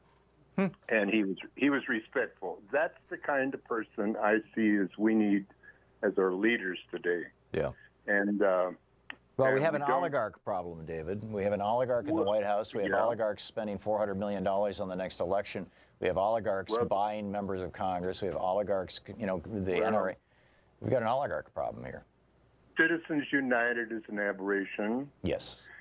And it's why we have an oligarch problem. Gerrymandering. Money's a problem. So, at any rate, it's a scary proposition to be a politician. No one can survive the microscope we're under as a politician. Yeah. And we lose a lot of good people that way. So we have very poor quality leadership. I guess that's my point. Yeah. I think you're right. I think you're right, David, and thank you for the call. It's very well said. And in fact, let me just expand on that, on the rant that I was writing about this morning. The new skill set in order to be successful in an oligarchic administration, and this is something that the people who are in Erdogan's administration in Turkey can tell you. This is what people who have been successful in what's his name, Viktor Orban, who is the leader of Hungary, can tell you. This is what people who have been successful politically in the Philippines with Rodrigo Duterte can tell you. The new skill set to be successful in a government which is no longer a democracy but has become an oligarchy is sucking up to oligarchs. And so here comes along this congressman, Mike Pompeo, who owes his career to the Koch brothers. He's one, according to the Nation magazine, John Nichols reporting, he is the largest recipient of Koch brothers money in Congress. I'm not sure if that's total amount or lifetime or what, how it works, but that's he's basically, in fact, they refer to him as the congressman from Koch. I mean, he is from Kansas, which is where Charles Koch lives.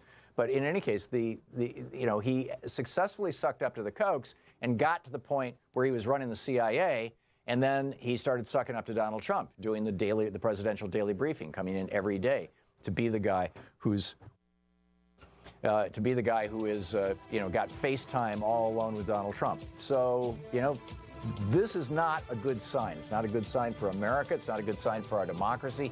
It's a sign that oligarchy is metastasizing into kingdom, essentially. And we need to do something about this. This means reversing Citizens United. You're listening to the Thom Hartmann Program. Call 202-808-9925. We'll be back with more of the news of the day and your calls right after this.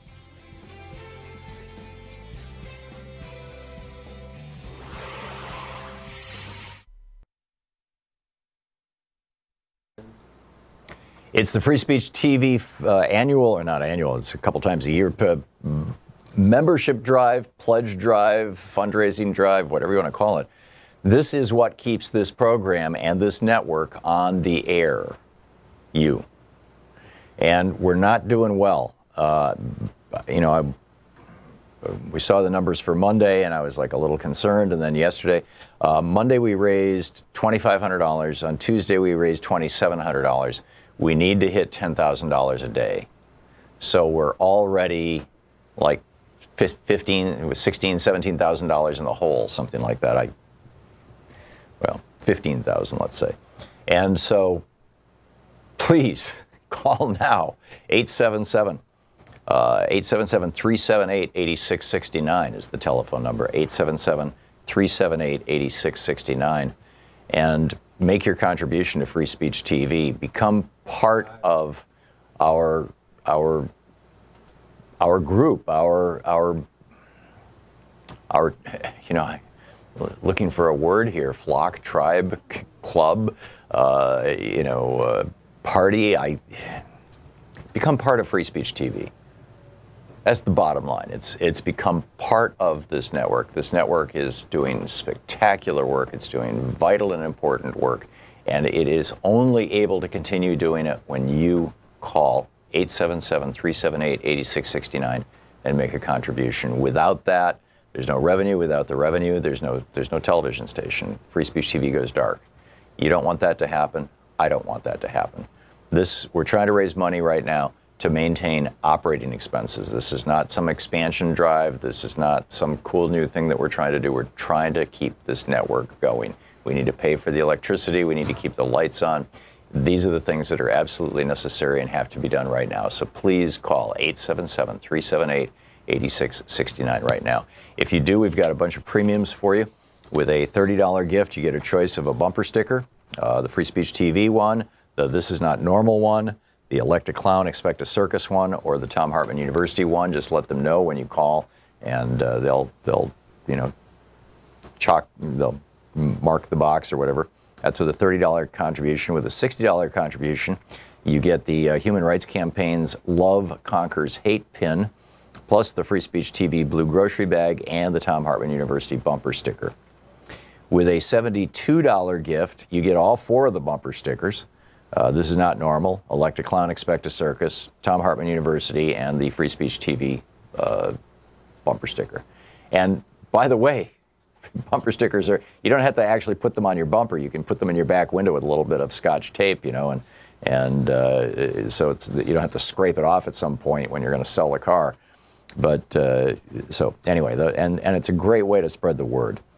With a $120 gift, you get my book Unequal Protection and an autographed photo of me in Cuba in front of a picture of Fidel. It's only available through Free Speech TV, literally. With a $240 gift, you get a Free Speech TV T-shirt, the Building a Just World and Standing in Unity Free Speech TV T-shirt. You get the Human Rights Campaign's Love Conquers Hate lapel pin. You get an autographed copy of my book Unequal Protection. And you get Bonnie Siegler's new book, Signs of Resistance, A Visual History of Protest in America. That's a $240.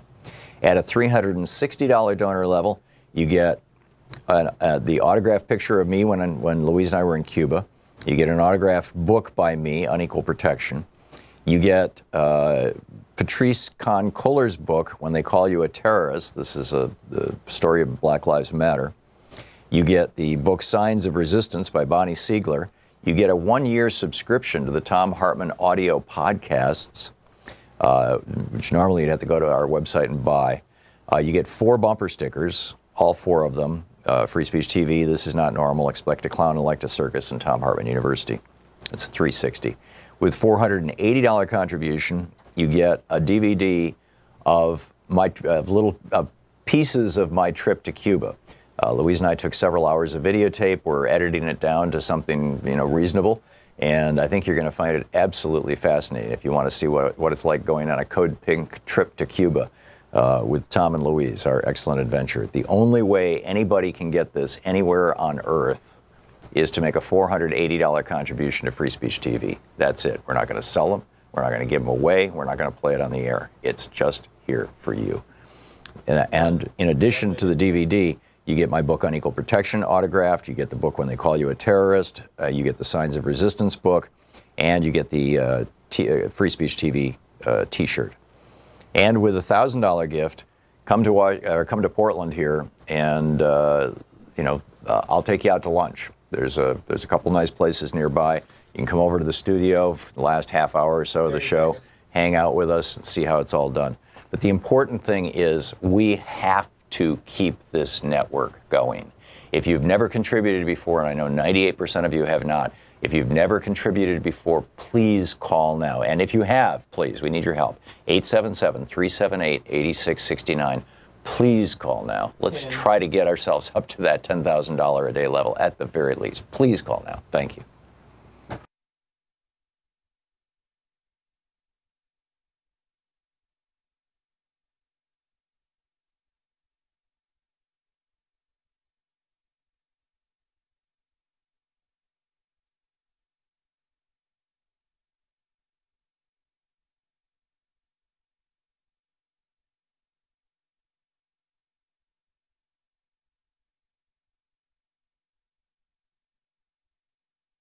Here with you and Richard in Rockford, Illinois. Hey, Richard, what's on your mind today? Hey, sir, I'm up here in Rockford, and I was looking at Representative Lamb's hopeful victory. And I was just thinking, if the Democratic Party moves in that direction, especially away from the cities and rural suburb areas that run, especially pro-life and pro-Second Amendment kind of Democrats, I think. Well, it turns out Connor Lamb's actually pro-choice, but keep going. You know what I'm saying? Yeah. He's a moderate. He's a person that I think many people would vote for here in Rockford. Sure. If we just had Democrats that weren't, I know that you're a progressive, but I mean progressives scare a lot of people because they're so basically unmovable in their positions. They like will what? not see. Well, I mean, all the progressives I know, if you're not 100% on board with everything they're on board on, you're a monster. You're worse than a monster. Then you know some incompetent and screwed up progressives. I don't know any progressives who would take that position. Pretty much every progressive I know is a pragmatist. There are people who call themselves progressives, I suppose, who went out and voted for Jill Stein in the last election. I call them idiots. I don't call them progressives. Well, I would certainly like to be a blue dog Democrat myself. I am a moderate Republican, and I see people that are wonderful. There's clearly room in the party for blue. I mean, you look at Joe Manchin. He's probably going to win West Virginia. We'll see, but he's probably he reflects his state. On the other hand, Bernie Sanders carried West Virginia by 21 points. So I think whether you have a good, I think what it is people are sick and tired of professional politicians. What people want are people who are genuine. And if you've got somebody like Connor Lamb, whose some of his positions may be a little more in the middle of the party than to the left of the party, but he genuinely believes those positions. He holds them. He's held them his whole life, and he's going to fight for them. People want that. And beyond that, he's in favor of strengthening Medicare and Medicaid. He's in favor of strengthening Social Security. He's opposed to the Republican efforts to destroy it. He's in favor of tariffs on trade, which is a longtime progressive position, something that the so-called moderate Democrats tend to oppose. I align myself with all of that. Yeah. All of those things you just said, I align with 100%. Then you're a progressive, Richard. And I'm pro-union, pro-single payer. But there are just some things. So why would you say blue dog? I mean, what's I don't get it. Well, I would be a blue dog Democrat because I don't agree with some of the Democratic platform. For example, I can't. For abortion, I can't. I'm not supportive of abortion rights. That's something I just can't. My conscience can't see it. But that doesn't make you a blue dog. That makes you a pro-life Democrat. Okay, well, I mean, there's a group out there called, Pro-Life Democrats or Democrats for Life or something like that. I mean, there's a whole, it's actually an organization, you can easily Google them on the internet, of Democrats who are pro-life. But that single issue, I don't think turns, somebody into or turns them away from being a progressive. I have dear friends who are pro-life progressives. Okay, well, I mean, I'm also not radical about gun control. I just think we have to have some kind of sensible gun laws, but not confiscation and blaming, the NRA on everything. I just think those are kind of foolish things to do because I'm an NRA member and I'm not a bad man in any way. Yeah, I dropped I'm my a NRA unionist membership guy. in 2008. I felt like they'd just gone through the top. But anyhow, Well, Richard. you might be right. You might be right. Yeah, Richard, I want to let a few other callers get in here, but thank you for the call. It's good Thanks, to hear Tom. from you. I appreciate it. Charlie in Santa Fe, New Mexico. Hey, Charlie, what's on your mind today? Hey, Tom, you were talking to Chairman Perez about voter suppression, and he said, well, number one, you got to hold the Republicans accountable. Respectfully, I disagree. The answer to voter suppression in a red state is at the local level, the county or even the ward level. You got to go get the voter lists, look at them, call them, find out, make sure that their registration is good. Right. So that when they show up on election day, they're not disenfranchised. This all happens well in advance of an election. Yes, I agree. And it's something that we all individually need to do, is to check with our secretaries of state or check online if you can. In some states you can, in some you can't, and make sure that your voter registration is up to date and live, and then that you haven't been the victim of KKK, of Chris Kobach from Kansas, and his efforts to destroy your right to vote. Well said. Thank you. Scott in Raleigh, North Carolina. Hey, Scott, what's up? Hey, I was actually calling very similar to two callers ago regarding. I just want to ask, what, if anything, we can take from the Connor Lamb election. It does sound like you have a Democrat that is running on at least partially on some historically conservative or Republican type issues, pro-gun. At least he came out in somewhat of a pro-life stance during the campaign, pro-tax cut, anti-Pelosi. The Republicans will claim victory because they'll say, yeah, he jumped on our train and won, and then the Democrats will claim victory because they actually won. I'm not sure either of them is right or wrong. I wanted to get your opinion on that. I think that, I said this to the last caller, I think that people want, and thank you for the call, Scott, as Mark Pocan pointed out an hour ago, Connor Lamb is far more progressive than he is corporatist, and he's whether he calls himself a progressive or not, he's holding to many progressive positions. On, for example, health care, he wants to bring back and strengthen Obamacare. Fine, he's not calling for single-payer health care. But I believe that he is the kind of Democrat who, if there was a movement to make that happen, and if it became actually politically viable to have single-payer health care, he'd be the first to jump in the line. Because on his website, it says health care should be a right, not a privilege. I mean, he just comes right out and says it. So, I think that what the American people want are honest politicians who really care about the issues and have actually thought them through, as opposed to politicians who are simply, standing up because somebody paid them to, who are on the take from the NRA or on the take from big oil or on the take from the Koch brothers or whatever it may be. I think people are just sick and tired of that. Kevin in Santa Fe, New Mexico. Hey, Kevin, what's up? Hey, Tom. Thank you for taking my call. Though I was going to ask Congressman Pocan about whether or not he would support ranked choice voting on a national scale in his bill, I think I'll just tell you. I can tell you he does. We had a mayor's election here, and everything went really smoothly, in my opinion. I believe the biggest complaint was waiting for the results late at night instead of getting instant tallies, because the algorithm had to have every vote in from the precincts before they could run it. Right. And it was just a little slow, but tonight will be the mayor's first city council. I'm sure tickets are going really fast, but I'd like to know your opinion of the ranked choice voting. I am a big advocate of ranked choice voting, or sometimes it's referred to as instant runoff voting, IRV, RCV. It is the only way in a democracy like ours. We are one of only 7 democracies in the world that has first past the post, winner take all elections. The rest of them have proportional representation. But where if your party gets 20% of the 21% of the vote, you get 21% of the seats in Parliament. If you get 3% of the vote, you get 3% of the seats. If you get 60% of the vote, you get 60% of the seats. That is not part of our Constitution. In fact, the whole idea of proportional representation was laid out in a book called On Liberty by John Stuart Mill in 1860. So it wasn't, or maybe 1859. So, you know, at the time of the founding of our republic, they didn't understand the concept of ranked choice voting. And this is why Madison in Federalist Number 10 was freaking out about the power of faction and political party.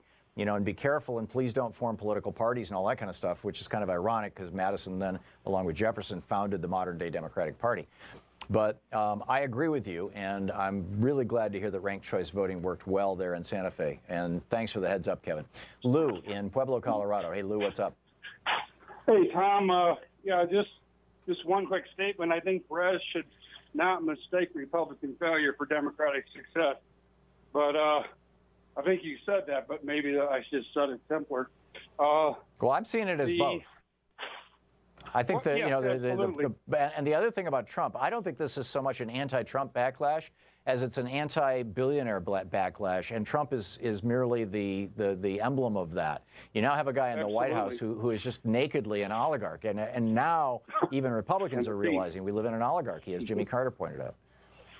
And a kleptocracy. But what I was calling about really was offshore drilling. I heard you talking a bit about it yesterday. I spent 35 years doing that, and the statement I want to make is always the response inside the industry as well as outside is this thing went wrong because we didn't have enough rules and regulations. I'll tell you right now, the Deepwater Horizon would not have happened. None of these explosions would have happened if they had followed existing rules within the owners, the oil company, the U.S. government. Right. The problem we have is nothing is enforced or checked, or they never verify that programs work. So creating more agencies and more rules doesn't work. No, I get that, but what the Trump administration is trying to do is roll back existing rules. They're trying to reduce safety requirements. Well, you know, I don't disagree that we need more enforcement. You know, fine, yeah, I'm all in favor of enforcing existing rules. And if there are new rules that are necessary, you know, we're talking about the health and safety, not just of people like you who work on oil rigs, but of the ecosystem around them and the people who live in the coastal areas. I mean, and ultimately the earth. You're listening to Thom Hartmann. Visit ThomHartmann.com for audio and video archives. I mean, the price and the risk of this massive deregulation that the Trump administration is doing in everything from banking to oil drilling is incredible.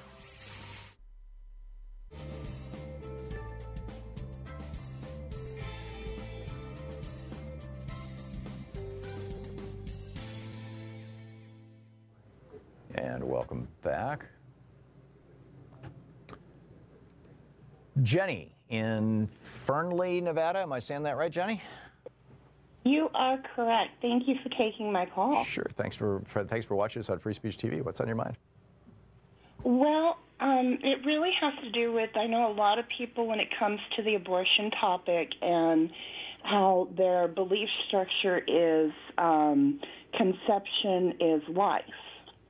However, I like to remind them that biblically, going strictly to the Bible, it wasn't until God breathed life into Adam that Adam came alive.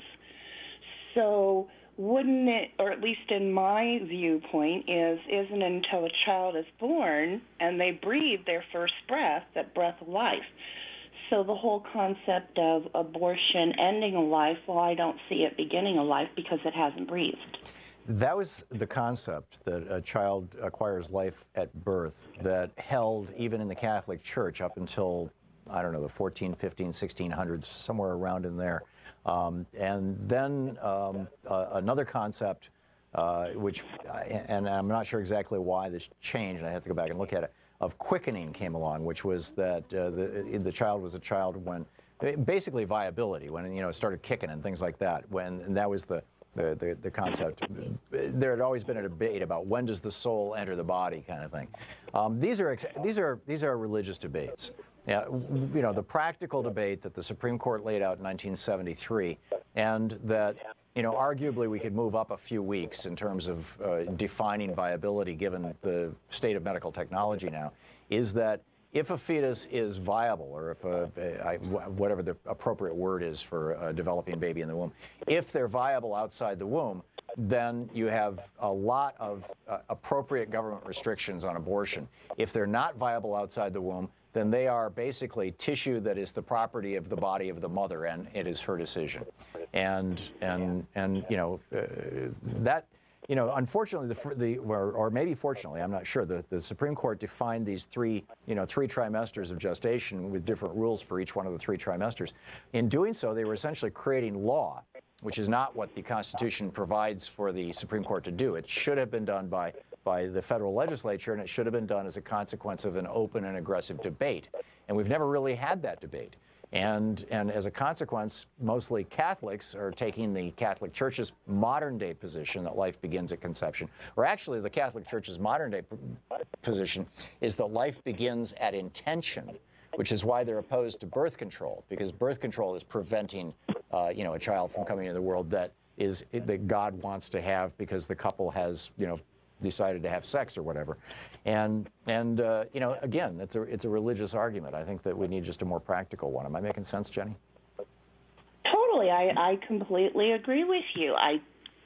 The way that it was set up as far as what you're talking about, the Supreme Court, talk about just being able to justify or at least break it down to where it made sense, at least for me. Yeah, they were trying to be Solomonic. You know? Religious people that sit there and just, oh, it's conception, I just take them, you know what, no, we're going to go biblically. Yeah. God created Adam out of dust, but Adam just sat there as dust until he breathed life. Yeah, it was called inspiration, I think was the phrase that the Catholics hundreds of years ago used, which is as the breath comes in, the spire, the Greek, as you breathe, in comes the soul. Jenny, thank you for the call. We'll be right back.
Let's check in with Talk Media News and find out what's going on in the world today. This report brought to you by goatsfortheoldgoat.com and Ellen Ratner's new book, Loving What You Do.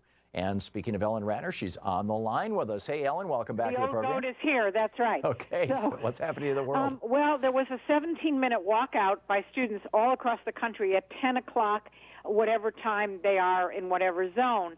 And you can see a lot of it on YouTube, actually. Bernie Sanders spoke to a group of people up at the Capitol. There was a bunch of kids that were in front of the White House. They're saying never again, which we've certainly heard before in relation to the Holocaust. And they want gun control. And it's very interesting because they're not the millennial generation, they're the generation after the millennials, and they are becoming very activist. Now, I had a right-wing host tell me, oh, well, you know, this isn't being done by the kids, it's being done by somebody else. It is true that it was organized by the people that organized the Women's March, but the kids are participating in huge amounts all over the country. Yeah, and I don't think this is going to go away. I really don't. Oh, I don't either. I think we have formed a new movement just like we did with the Vietnam War. Yep, I absolutely agree. What else is going on? Okay, so Kellyanne Conway, she traveled with the former HHS Secretary Price, and now her travel is being questioned by the House Oversight Committee. You mean she was abusing first-class travel and private jets too? Absolutely, along with him, supposedly to accompany him, but she is not, it's not declared, and there's now an Information Act by the minority in Congress saying they want to know. This is the House Oversight Committee, which is the Democrats, the minority, and they want to see all of her records, so that should be very interesting. Indeed. Also today, the Prime Minister May gave a speech before Parliament, and in about an hour there's going to be another speech at the United Nations before the UN Security Council, where they're going to go over all this. Now, of course, Russia has a veto on the Security Council, but Patricia May said that she didn't say whether they're going to send people or not to the games in Russia this summer, but they did say that they're not going to have any major, the royalty's not going to show up, any people from Russia are not going to show up, and they expelled 23 members of the Russian embassy, people that they say were involved or are involved in spycraft. Remarkable. Remarkable. Okay. Now, in Syria, Eastern Ghouta, they're not able to evacuate everybody that needs medical care. They estimate there's 1,000 people that they can't evacuate that need medical care. And then there's another city in a northwest town that is also being attacked, and they can't get a lot of those people out. Also, it looks like President Trump is taking money from PEPFAR. Now, the entire foreign aid amount of money is less than 1% of our entire budget. So when you cut that amount of money, and they now are cutting on AIDS, TB, and malaria 32% of money. What is PEPFAR? PEPFAR was started under George W. Bush in Africa to work on AIDS. Oh, this is how George W. Bush saved 5 million lives in Africa, was with this program, and Trump is cutting it? That's right. Wow. Absolutely. Wow. I mean, can you imagine? And Well, hey, you got to pay for the tax cut for the billionaires, Ellen. Seriously. Come on. Priorities. That's true. Okay, today is Pi Day, which is a move towards, of course, the mathematical pi, 3 point whatever, I can never remember. 1/4, et cetera, yeah. Yes. So today is Pi Day. Also, I want to talk about the Pennsylvania election. I know the Democrats are supporting it, thinks it's the best thing since sliced bread, et cetera, except for the fact that Tip O'Neill, a Democrat, said all politics is local. And you have to remember that the guy that resigned, which is why they're having a special election, was somebody who was against choice, and then asked his girlfriend, who he was having an affair with, to have an abortion. So this may have been, you have to look at everything in context, and what they may have done is it may not be, even though Donald Trump won by 21 points, and that could be a factor. We just don't know what the factor is that is allowing the Democrat to so far put out a win, but of course now they're going to take a look at provisional ballots, absentee ballots, et cetera. Right. And do you know if there was any exit polling done on that election? Well, there was exit polling done, but we haven't seen the results of it yet. That'll be fascinating. So it'd be very interesting to see why people voted the way they did. Yep. For sure. Okay, so now the HUD secretary said he didn't know about the $31,000 purchase of that dining room table for himself. It turns out they have some emails that were gotten under the Freedom of Information Act, and although it doesn't implicate him, it implicates his wife.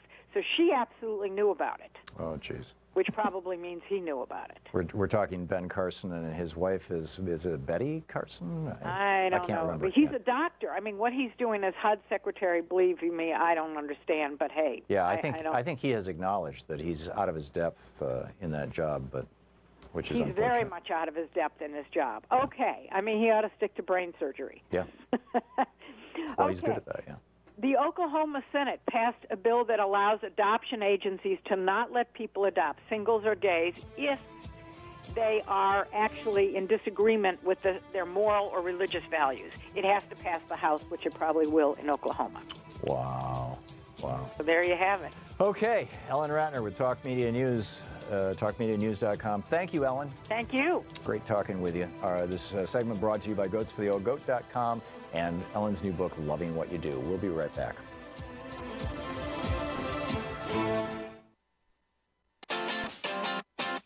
You're listening to Thom Hartmann.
The Thom Hartmann Program is brought to you in part by the Aiden Forecast, an investment newsletter with weekly updates of leading market indicators and a monthly deep dive into what the details of the economy and the markets mean for investors and retirees. On the web at aidenmarkets.com. Wines have some of the highest pesticide levels in our food chain. This hour brought to you by ecowine.com. Pesticide-free wines, organic wines, imported from France by the Organic Wine Company, ecowine.com. Hartmann Program is brought to you in part by Super Beets. Super Beets are sourced from non-GMO beets, and they're packed with dietary nitrates, helping to produce nitric oxide for more energy, stamina, and support for healthy blood pressure levels naturally. For more information, call 800-223-8242 or visit tomsbeets.com.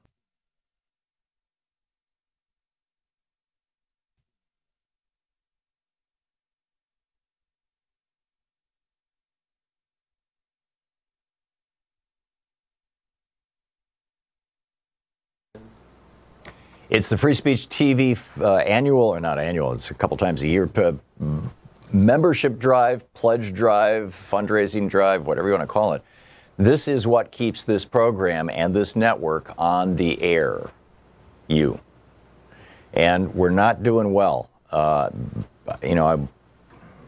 We saw the numbers for Monday, and I was like a little concerned. And then yesterday, Monday we raised $2,500. On Tuesday we raised $2,700.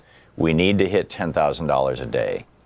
So we're already like $15,000, $17,000 in the hole, something like that.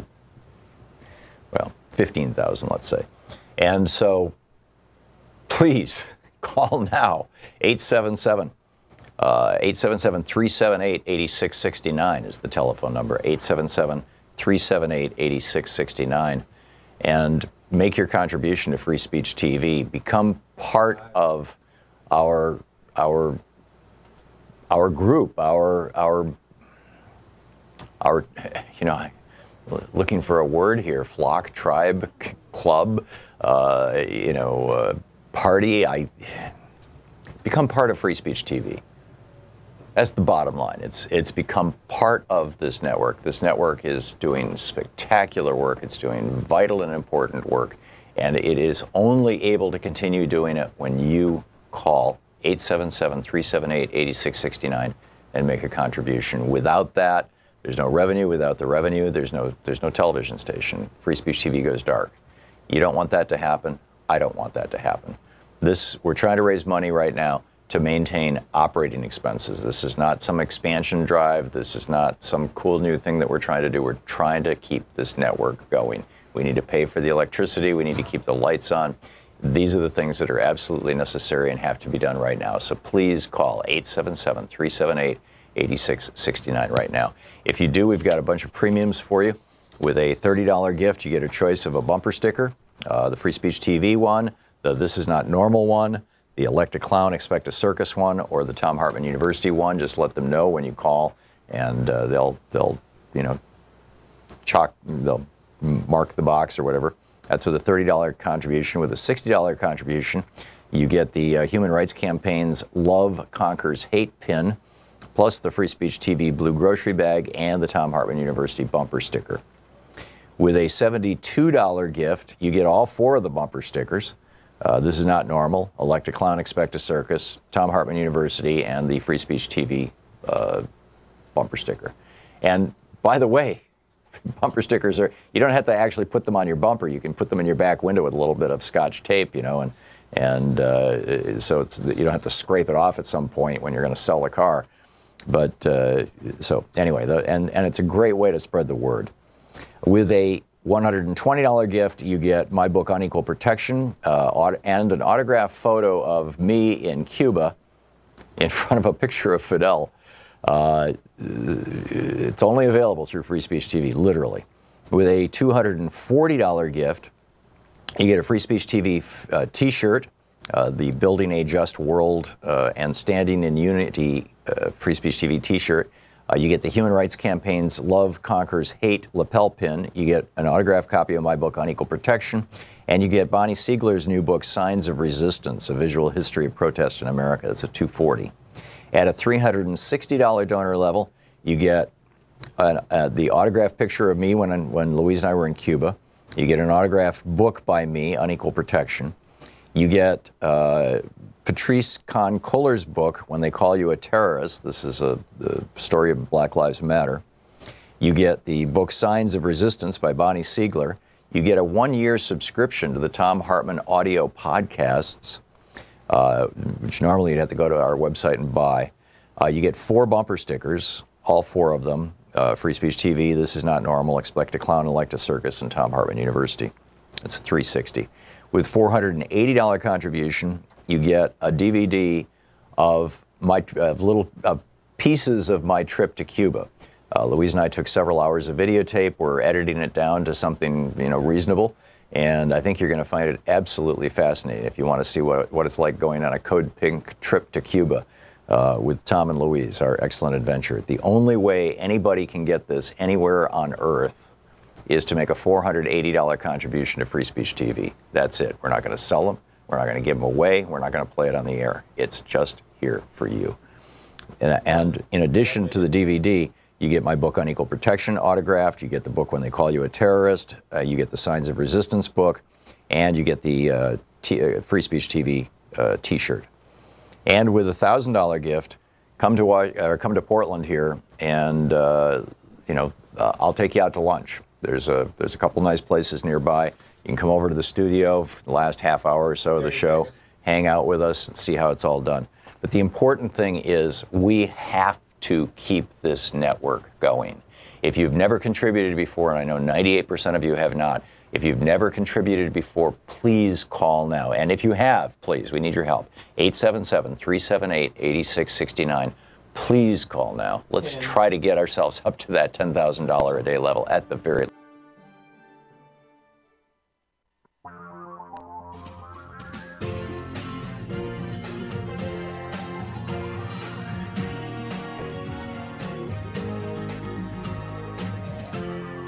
This is the Thom Hartmann Program. Thom Hartmann here with you. On the line with us, Charles Sauer, libertarian economist, president of the Market Institute, author of a forthcoming book, Profit Motive, What Drives the Things We Do. MarketInstitute.org is the website, and you can tweet him at Charles Sauer, S-A-U-E-R, or at Market Institute. Charles, welcome back to the program. It's been a while. Charles? Yeah, can you hear me? Yeah, I hear you now. There you go. All right. Welcome back. I wanted to ask you how libertarians deal with this issue of education. We have an educational system now that is all over the place. We've got free schools, free public schools. We've got subsidized charter schools. We've got paid private schools. We've got colleges that are, in some places, locally subsidized and free. We've got colleges that are just obscenely expensive. We've got for-profit education. And then on top of that, for the people who go to college, we've got some really expensive college debt, 6, 7, 8% loans in a time when banks can borrow money at 1.5%, which seems insane to me. Why are we doing this to our kids? My position as an American, not as a libertarian, would be that we should invest in our children. Our most important infrastructure is our intellectual infrastructure. As Jefferson repeatedly pointed out, without an educated populace, you can't even have a functioning democracy. And therefore, it is the job of all of us to make sure that everybody is educated to the peak of their potential at no cost to them.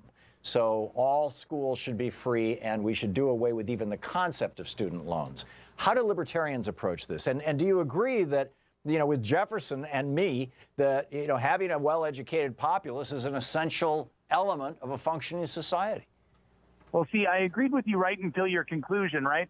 So you are correct. Education is unbelievably important. There's a book by one of my friends out called Hive Mind that actually proves that as education of a society increases, so does the GDP of those communities. But right. The fact is that where we differ is how you actually create that. So, I mean, you support the teachers' unions, and the profit motive behind the teachers' unions doesn't have anything to do with education, and rightfully so. The teachers' union is a nonprofit democratic institution. There is no profit associated with the teachers' union. That is completely false. There is profit all throughout that. They take the money from the teachers and then they spend it on salaries from person to person to person. That's actually in. That's not profit, Charles. Profit is the money. Profit. Hey, no, Econ 101. Profit is the money that's left over after your operations. And nonprofit organizations, they call it a fund balance, but they can't distribute it to the owners. You're talking about salaries and wages, not profits. No, I'm talking about benefit. I'm talking about the actual definition of profit, though, not the politicized one. If you want to politicize education, you can. I believe that we should provide a strong education to our students, and that means setting the market free, not having a mass of taxpayers pay for individual students where the parents of the students no longer have a say. It's like buying a Snickers bar and having somebody else eat it. You don't know what the product does. If you buy a Snickers bar and eat it and it's bad, then you can move on. But the way that the left supports the education system is by saying it doesn't matter. We want the teachers to have all of the power and the parents and the students to not have any of it.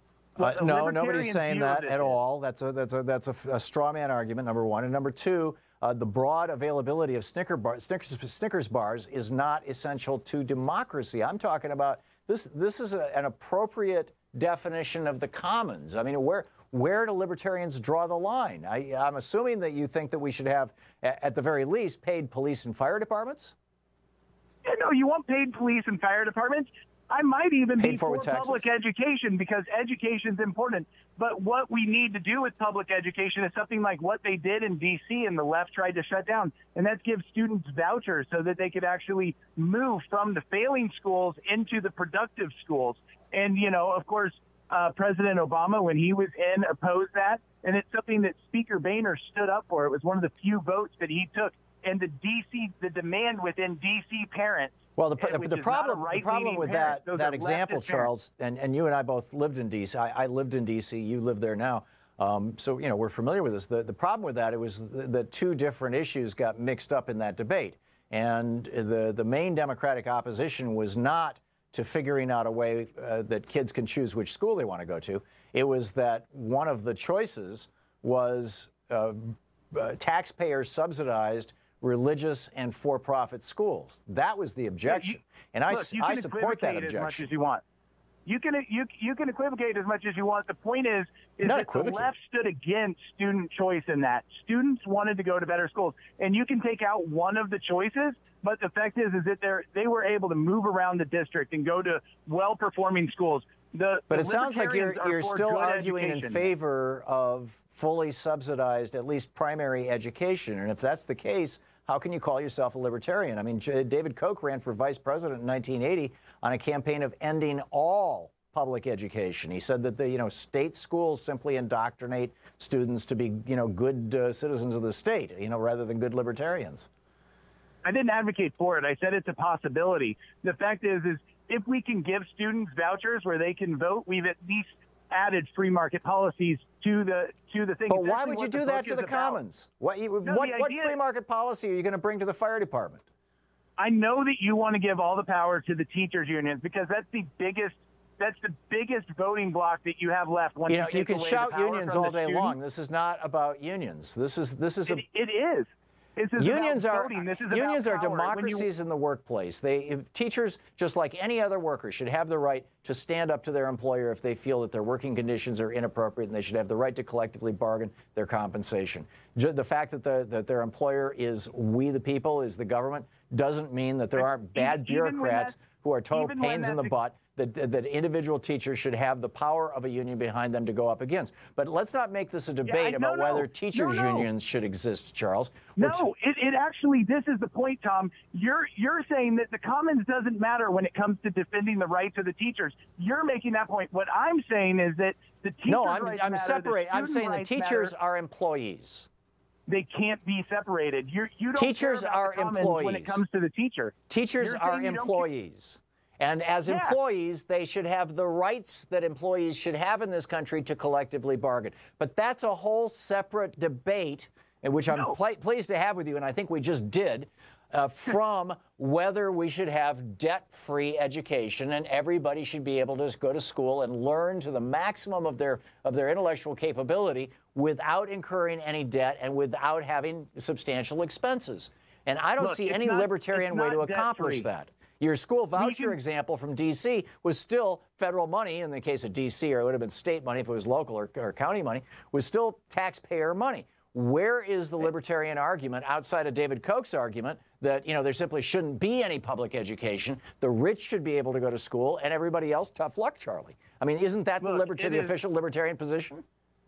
Look, I know that, you want to, when you obscure the funding, because school is not debt-free. You can go to any website, that says the debt ticker, I think it's debtticker.com, and see the debt actually raising. So what I want to do is actually put free market controls on that, where people are deciding where the best value is. And when you remove that and let unions control it, despite what the commons need, which is good education. Again, you and I agree that education is what society needs. Where we disagree is on the best way to do it. And I know that you want to side with the workers and teachers over the kids, but I want to support my future kids' debt, and that is by reducing spending now. And we do that through competition, Tom. So you have not yet answered my question, Charles. All right, go one more time. I'll answer it. How do libertarians recommend that everybody in America be able to get educated regardless of their economic status?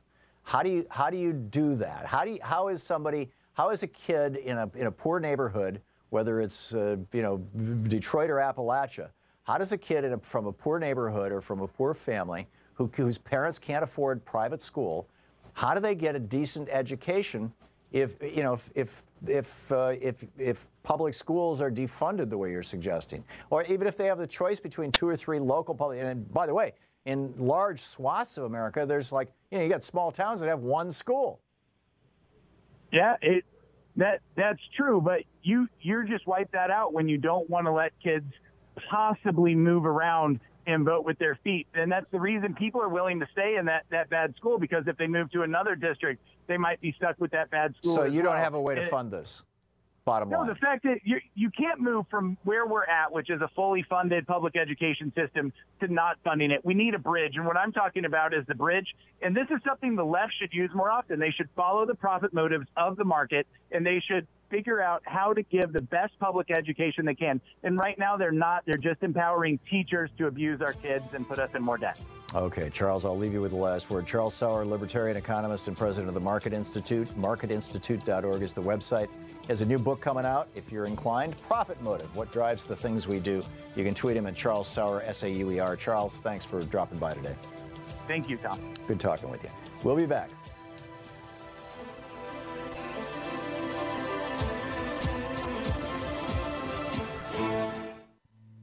This is the Thom Hartmann Program. Back with more of the news of the day and your calls here on the place where smart people get their news, the Thom Hartmann Program.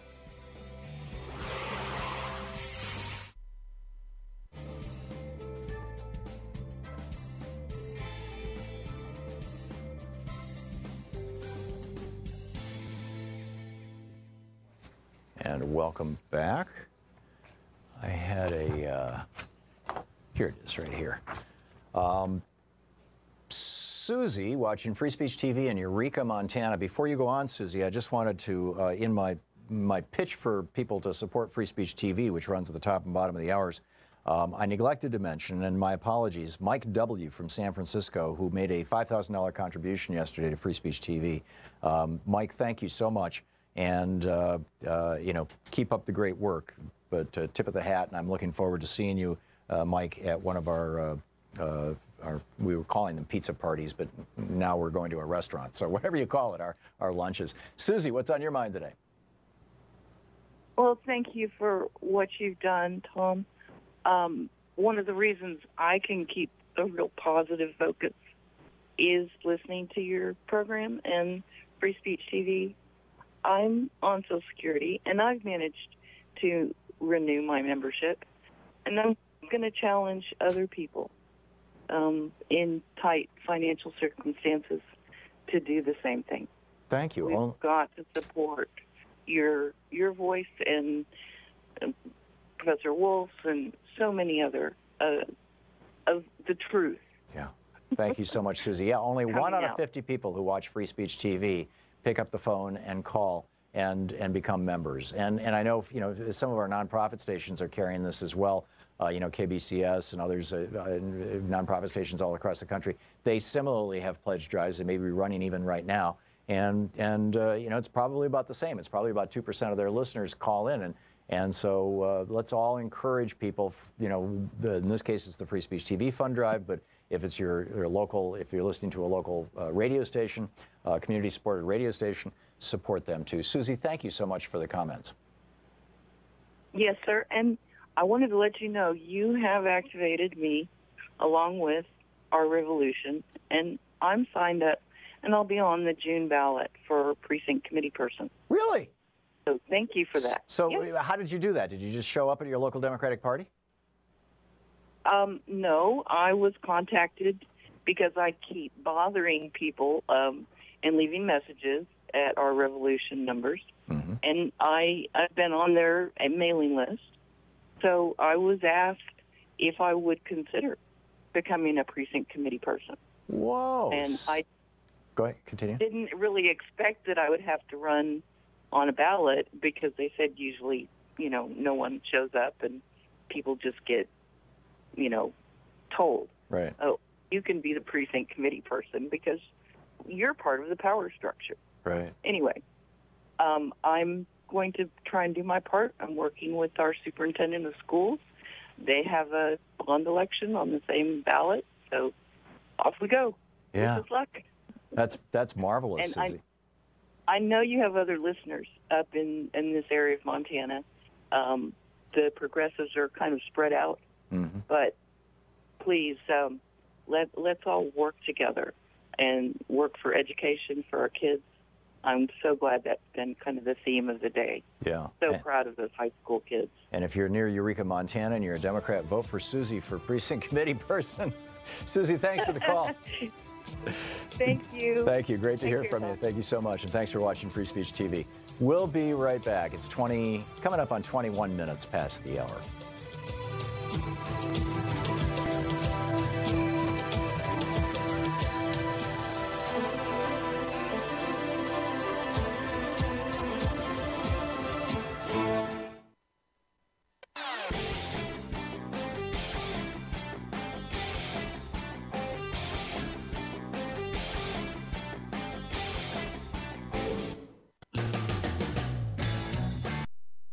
Exposing the con and conservative, Thom Hartmann here with you. Rick in Beloit, Wisconsin. Hey, Rick, what's on your mind? Hey, Tom, I just wanted to put a platform out there and just use your show as a megaphone for how to empower some of these students that are in this protest. Mm-hmm. And that would be by making sure part of their movement is to make sure that every student, when they reach the age of 18, immediately registers to vote, because that's where the real power is going to be in pushing political leaders. Yep, and I think these kids are getting it, too. I think they're figuring that out, just like my generation figured that out during the Vietnam War, and we actually got a constitutional amendment passed allowing 18-year-olds to vote, and it was a big deal, and yeah. Well, this can be a big wake-up call to enact that type of movement and that type of activity, and I think that'll speak loudly as well, just that oncoming mass of voters moving to the polls. There you go. Rick, thank you. Well said. And thanks for listening to SiriusXM. Also on SiriusXM, John in Santa Ana, California. Hey, John, your daughter organized a walkout? Yeah, at her school, and I just wanted to compliment her school. I've heard some of the people talking about how either the school merely tolerated a walkout or others actually put kids on detention.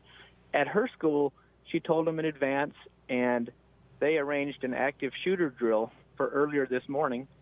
And then at 10 o'clock, they finished the active shooter drill and said anybody that wanted to stay around and listen to my daughter give a little speech on gun violence could, and everybody else go back to class. So I really appreciated this school's accommodation. That is great. That is great. That sounds like a good school. I understand. I haven't confirmed this yet. I haven't had an opportunity to read much news since we went on the air at 9 o'clock Pacific time. But I understand that in Texas, there are schools that are actually suspending and kicking kids out of school for walking out today. Right. Have you heard that's that? what I've heard as well. Yeah. That's real unfortunate. That's real unfortunate. Well, congratulations, John, and good on your daughter. Tell her we all applaud her. We all think it's great. Will do. Talk to you soon. Okay. Thanks a lot.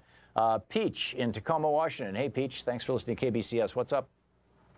Oh my gosh. I'm on the phone with Thom Hartmann. I listen to you every day. Well, thank you. I wanted to say I'm really happy about Pennsylvania. I'm really glad to see the growing momentum. My question to the DNC guy that you had on had to do with their current initiative about We Will Vote. Mm-hmm. I mean, is he saying for anybody, really? I mean, what do you mean? I've been working in food and beverage and retail all my life. My coworkers are people working 2 jobs, trying to get over. They don't understand politics very deeply, a lot of them, and they're very disengaged. A lot of them don't vote. Right. They're waiting for a representative candidate. You know, asking people to sign up to vote for anybody they trot out is not going to engage these people. I'm just telling you. I understand, Peach, but here's the process. So I'm wondering whether the DNC has really learned that a large number of non-voters are waiting for a representative candidate. I know we're up against fascism here. I understand that, and it sounds really tempting, but I don't think it's going to mobilize the non-voters I know.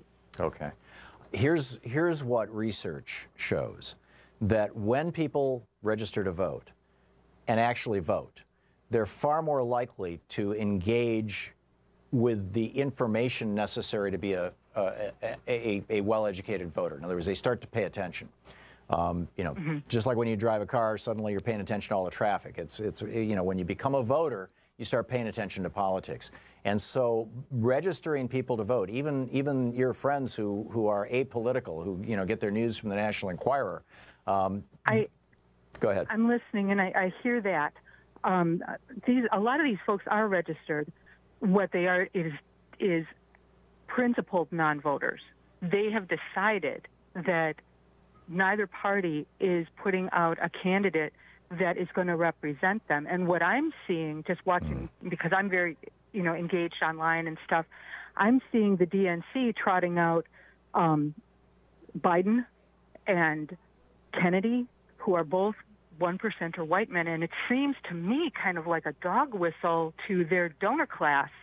And I'm wondering why, they aren't trying to find somebody that's going to mobilize and excite their actual base. Well, the DNC has not. I mean, they chose Kennedy Joe Kennedy III to give the rebuttal to the State of the Union address. I thought it was a mistake. I thought he did a unfortunate job. But Joe Biden, he was the vice president. He's past his prime. His time has come and gone. I mean, if he were to run for president, if Joe Biden were to run for president, and I know he's talking about it, and I know that there's a chance he'll throw his hat in the ring for the primary. And there's probably a lot of people who go, oh, he was with Obama for 8 years. Yeah, we should vote for him. He was the principal author of the bankruptcy bill that made it illegal for young people to discharge student debt. I totally agree. I mean, he's a good guy in a lot of regards, but not in all. I'm seeing these guys as dog whistles to the donor class from the DNC. I think the DNC uses dog whistle politics in a different way than the GOP. But I'm not hearing the DNC. I want to see a black woman at the top of the ticket. Well, that, in all probability, that would be Kamala Harris, and I think that she's potentially a really, really serious contender.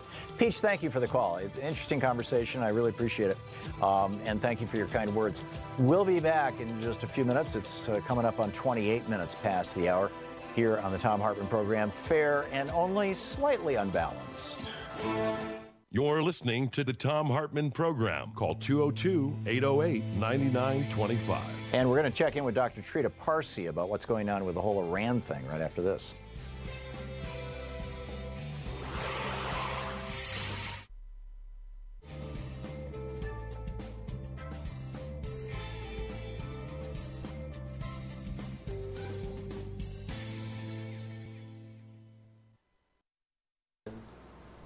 It's the Free Speech TV annual, or not annual, it's a couple times a year, membership drive, pledge drive, fundraising drive, whatever you want to call it.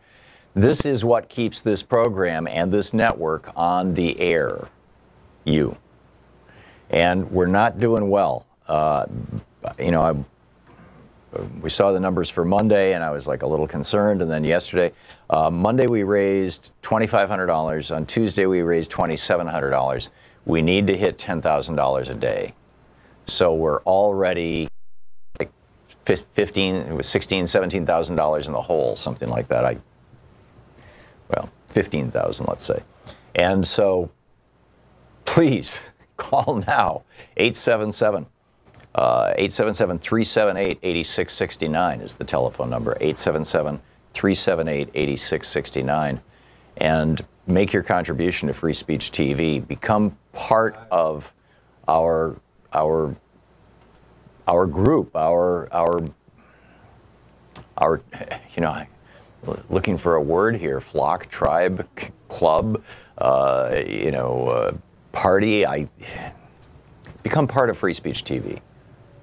That's the bottom line. It's become part of this network. This network is doing spectacular work. It's doing vital and important work.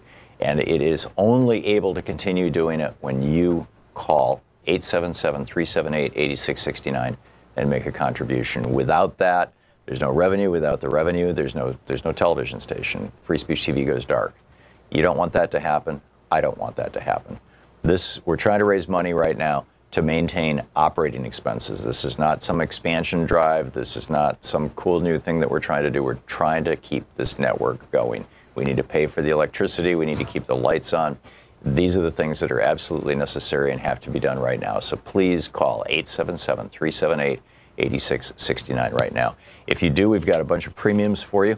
With a $30 gift, you get a choice of a bumper sticker, the Free Speech TV one, the This Is Not Normal one, the Elect a Clown, Expect a Circus one, or the Thom Hartmann University one. Just let them know when you call, and they'll you know, they'll mark the box or whatever. That's with a $30 contribution. With a $60 contribution, you get the Human Rights Campaign's Love Conquers Hate pin, plus the Free Speech TV blue grocery bag and the Thom Hartmann University bumper sticker.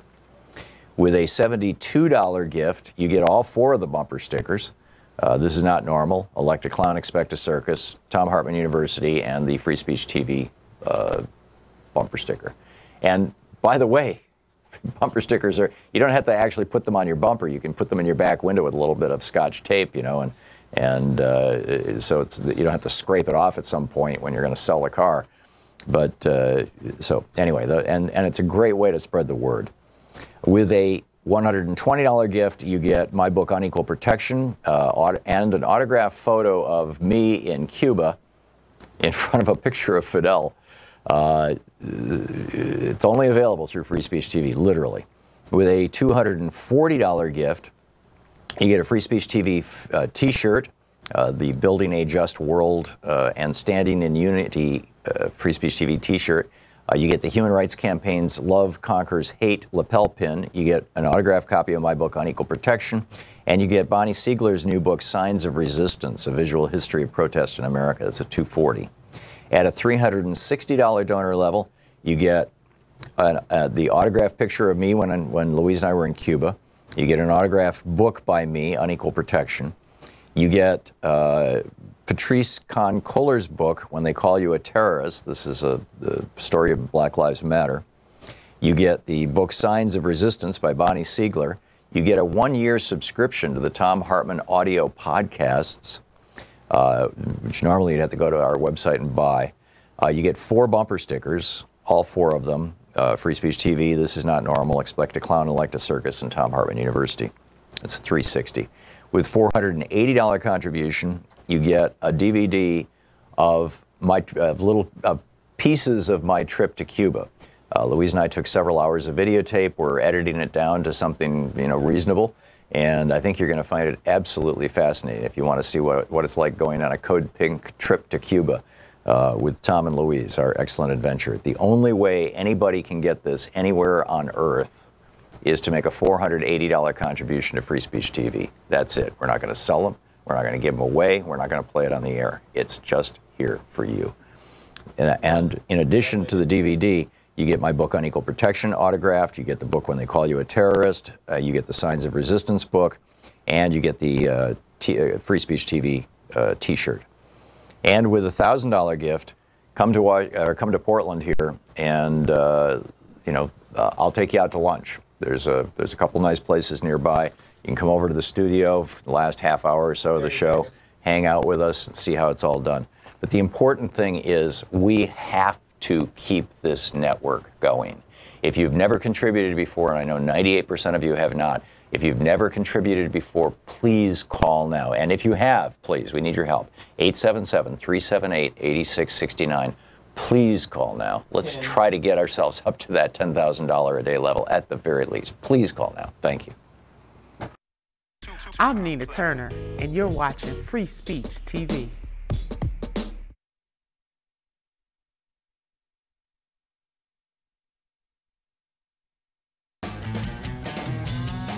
The Trump crime family freak show rolls on. Trump goes down to Texas to look at these wall prototypes, and one of the guys who bid on the gig bombed a mosque. It's like, it doesn't get weirder than this. You've got Rex Tillerson out and Mike Pompeo in. There's a lot of theories about exactly why that is. I think it's because Mike Pompeo knows how to suck up to billionaires. I think that that's the new skill set necessary in American politics. And, if you suck up well to the Koch brothers, you have a really good career. Pompeo was a business, did business with them first, and then he became, their boy in Congress. And now he's Trump's lick spittle, or whatever the word is, that hopefully doesn't have any kind of racial intent or overtones or whatever, just, is toady, I guess, is the word to use. Whew, amazing. We talked about opioids and, Trita Parsi, I'm sorry. Yeah, everybody thought I was building up to putting Trita on, and I'm very sorry. Dr. Trita Parsi is here with us with NIAC, the National Iranian American Council. NIACCouncil.org is the website. And Dr. Parsi, welcome back to the program, and my apologies. No worries. How are you? I'm fine. My ADD got me. I got totally derailed about a minute before we went on the air, and that doesn't happen very often. But my most sincere apologies. I am concerned, and I wanted to get you on about this. I am very, very concerned about this whole deal with Mike Pompeo and Iran, there's the obvious argument being made that how can you try to convince North Korea that they should cut a no more nukes deal with us when we're ready to blow up our no more nukes deal with Iran rather, excuse me. But beyond that, Pompeo and Trump seem to me like they're hell-bent for leather to have a war with Iran, which I think, frankly, could start World War III. What are your thoughts on all this? Well, I do believe that a vote for Pompeo in the Senate is essentially a vote for the United States to initiate and lead a regional war in the Middle East. This is a person who's been very clear. He tweeted right the day before he was announced as the pick for the CIA directorship position that he looks forward to rolling back the Iran nuclear deal. He's consistently taken a position in favor of regime change, all of the neoconservative positions that got us into the previous war. And you mentioned earlier on that, why would you do that if you want to strike a deal with North Korea? Well, that's logical. problem is that the current president seems to be abiding by a completely different logic. I think it is more likely that he will think, mindful of his mindset, that he will signal his willingness to walk away from the deal from the North Koreans unless they give him what he wants, by being able to show them, look, I actually killed the Iran deal. So don't for a second think that I'm not willing to walk away from a negotiation with you. So that would be consistent with his art of the deal strategies, I guess. Exactly. Mindful of his way of dealing with things, I actually think that there's a higher likelihood that he will kill the Iran deal because he will think it will strengthen his hand with the North Koreans. Well, and here's where that's really problematic. If you're a real estate developer and you're negotiating with a town for a tax abatement, or you're negotiating with a concrete supplier, being willing to walk away from the deal is, you know, generally a fairly important part of the negotiating process. But if you're a country and you walk away from a deal, you could, you could inflame the world. It could lead to war. Exactly, and that's why having someone who knows nothing but real estate is not a good fit for someone who's supposed to be operating in a completely different world, in which walking away is not necessarily a good option because, as you said, it can inflate an entire world, and you can't deal with countries as if they're your subcontractors. They're not. Right. Exactly. So, what do we do about this? We're talking with Dr. Trita Parsi, the president of the National Iranian American Council. NIACcouncil.org is the website, and you can tweet him at tparsi, P-A-R-S-I. What should we be doing? I mean, if I wanted to call Congress at 202-225-3121, and which is the main switchboard for Congress, and ask for one of my two senators or my member of the House of Representatives, what would I say? Or is that even the path that we should be following to be activist about this? I do believe that it is a path that we have to follow right now, because if a scenario can be prevented in which Trump is completely surrounded by neoconservatives and warmongers, and that is a much better way of preventing war than any other pathway that exists right now. And Pompeo can fail in the Senate. There are opposition to him on both sides of the aisle. And that's the most effective way of preventing war right now. Otherwise, my fear is that there will be a war, and then the next option is to actually stop that war that already has started rather than actually preventing it. What is the state of affairs and relations right now between the United States and Iran, and how is Iran doing in the world at large, as a country? I mean, where are they at? Well, the Iranians are in a tight position right now. Their economy is not doing well. There's a lot of disappointment with the nuclear deal. They were really expecting it to become much more, bringing in a much better economic situation for them. And Trump is partly to blame because he's actively been sabotaging the nuclear deal and scaring away businesses. So that's definitely contributed to their economic problems, though most of it is actually self-inflicted, but nevertheless. But this has pushed them increasingly in the direction of other countries like Russia and China. So this is going to be a major problem. And I think for them, the nuclear deal was a test case for two schools of thought in Iran. One that said, look, the problem with the West can be resolved. If Iran shows flexibility and compromises, there can be an acceptance and the issue can be resolved. Another school that said, no, the West and regional allies of the West have an inherent problem with Iran. They would never like to see it be coming out of the chains of sanctions and isolation, and it doesn't matter what the Iranians do.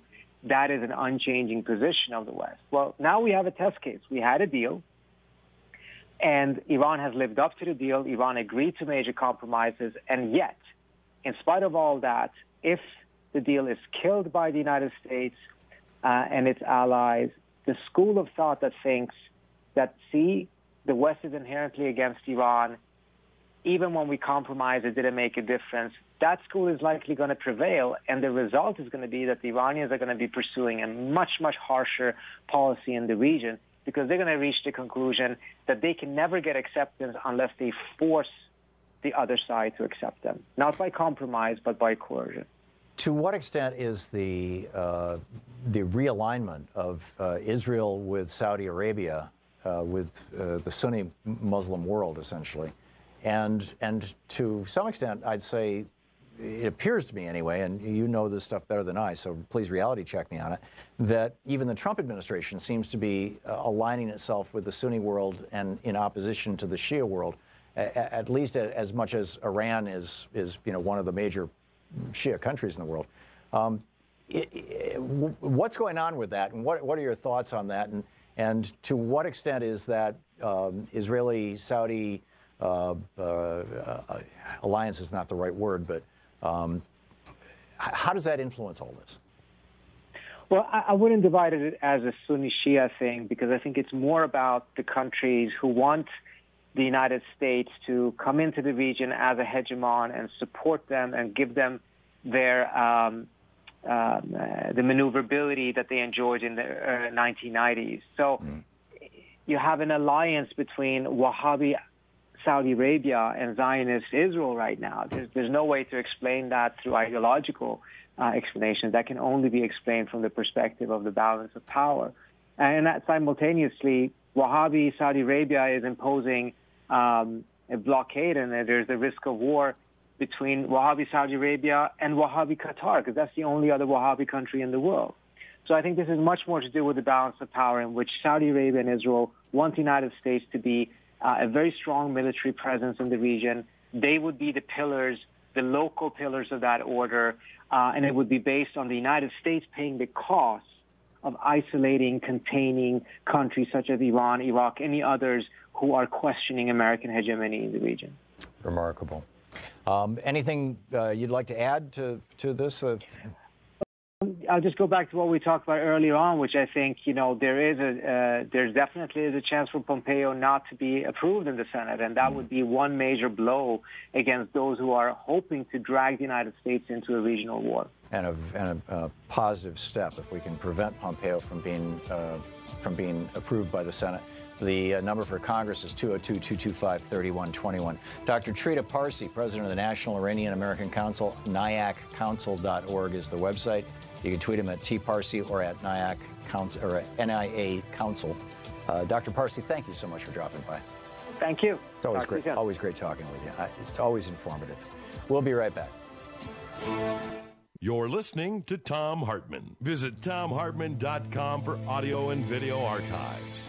Back with more of the news of the day and your calls right after this.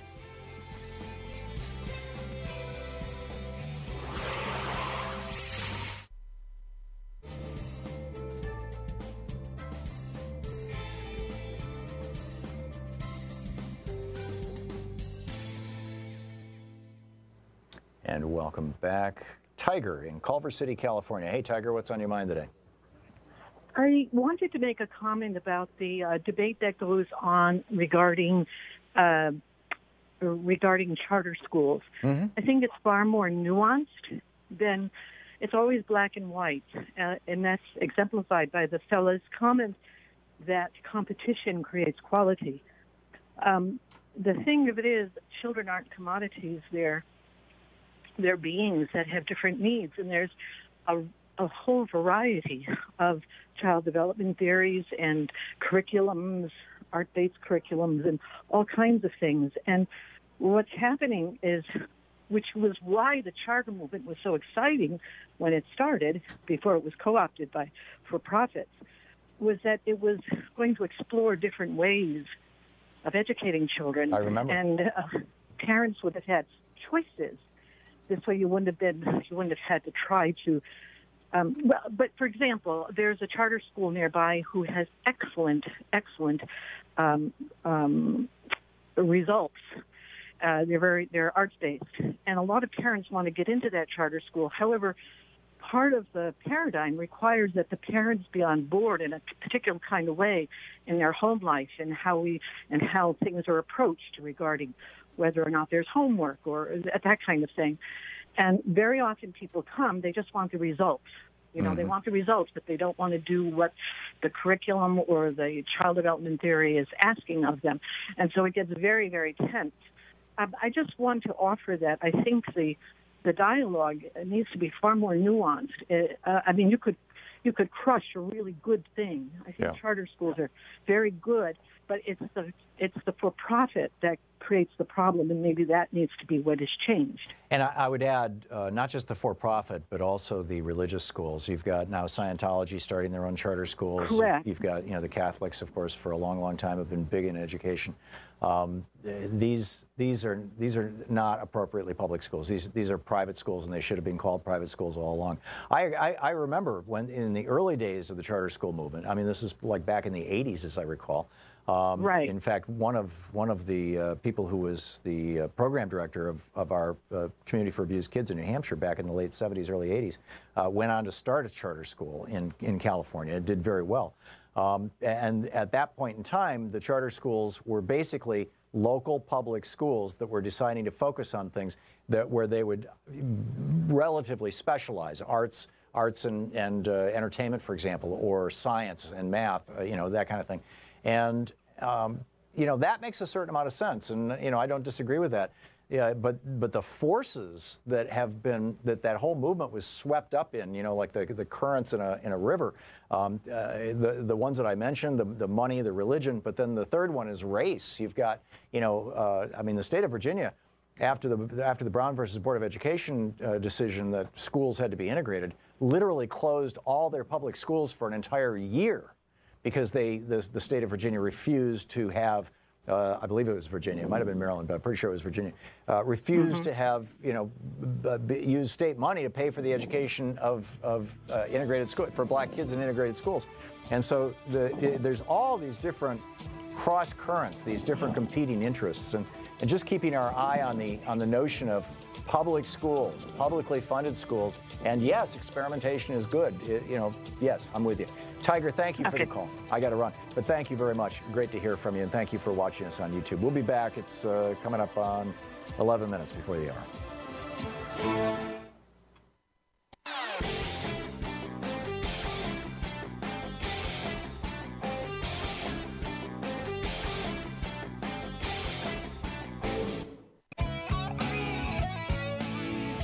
Welcome back to the place where smart people get their news, the Thom Hartmann Program. Norma in Montgomery, Alabama. Hey, Norma, what's on your mind today?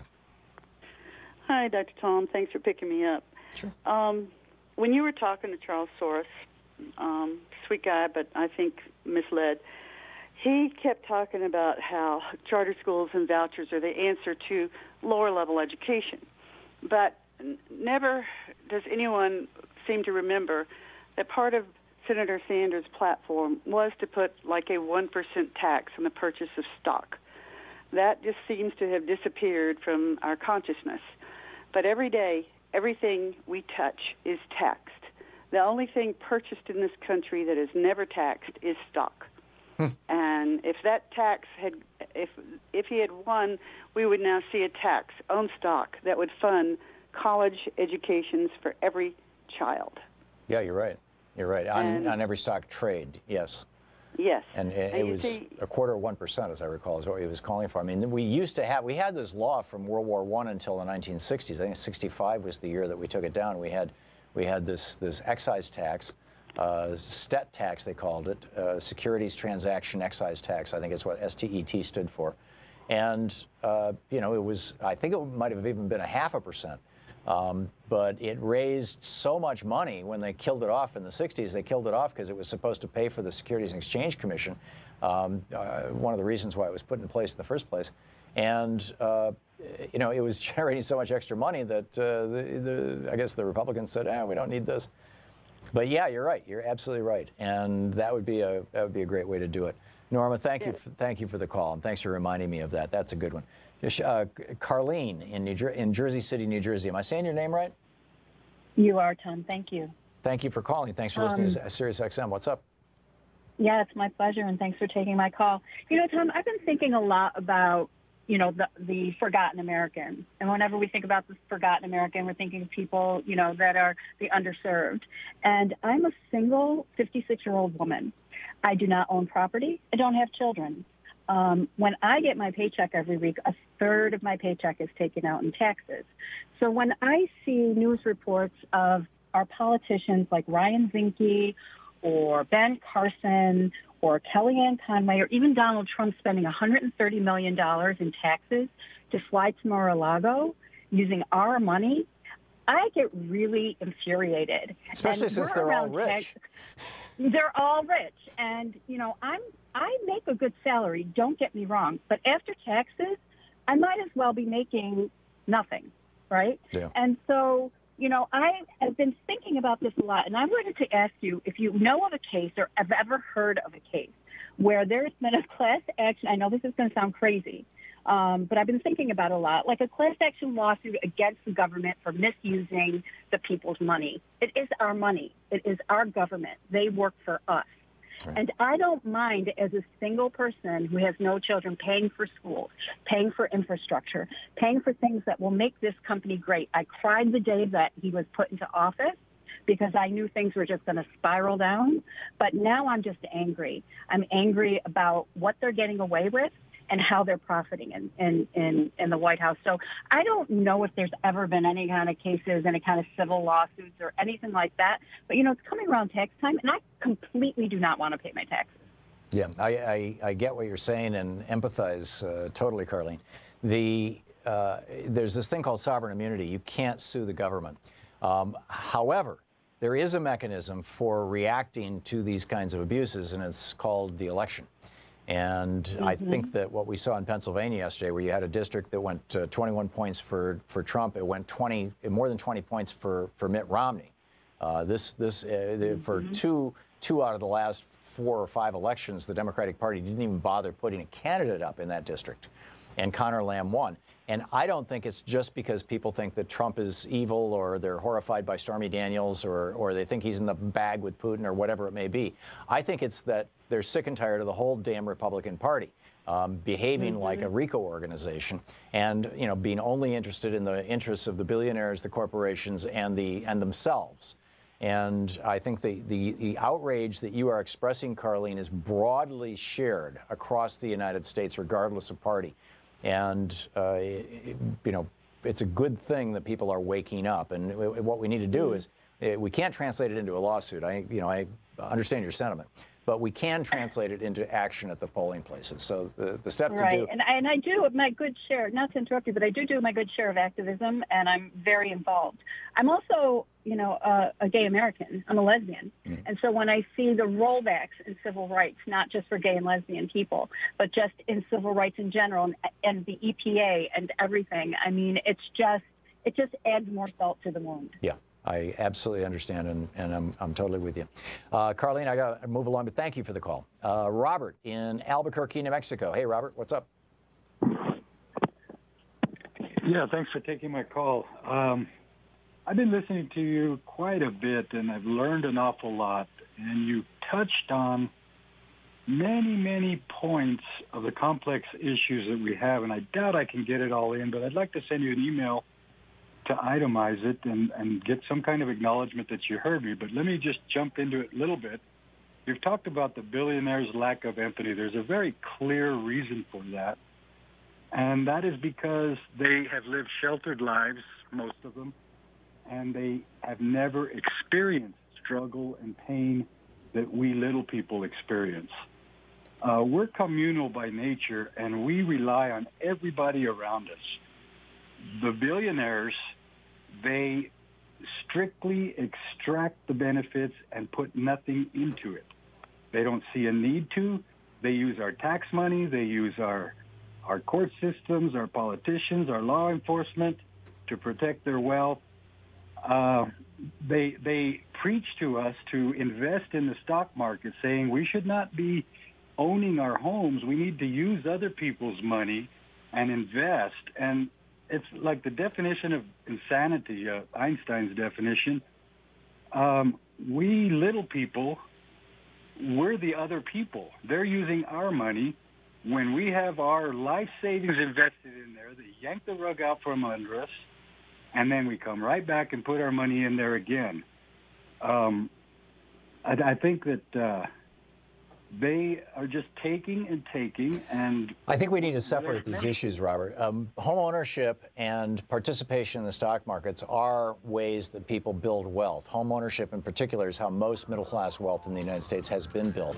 That said, you're right. You know, we're being constantly scammed and conned by the morbidly rich, and, you know, we need to do something about it. And I think that, frankly, we are. As I said to the caller before that, you know, it's at the ballot box. It's get out there, get active, you know, tag your it, get politically active. I mean, that's what we have to do.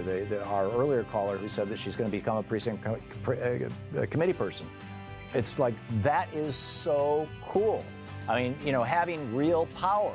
And you can just walk in and volunteer in most places and they'll, yes, please. So anyhow, we'll see you tomorrow. Don't forget, democracy is not a spectator sport. Get out there, get active, tag you're it. Have a great afternoon. You've been listening to Thom Hartmann. For audio and video archives, visit thomhartmann.com.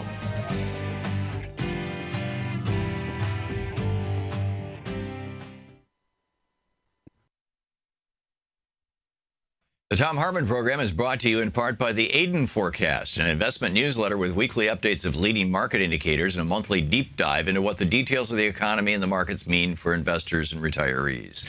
On the web at aidenmarkets.com. Wines have some of the highest pesticide levels in our food chain. This hour brought to you by ecowine.com.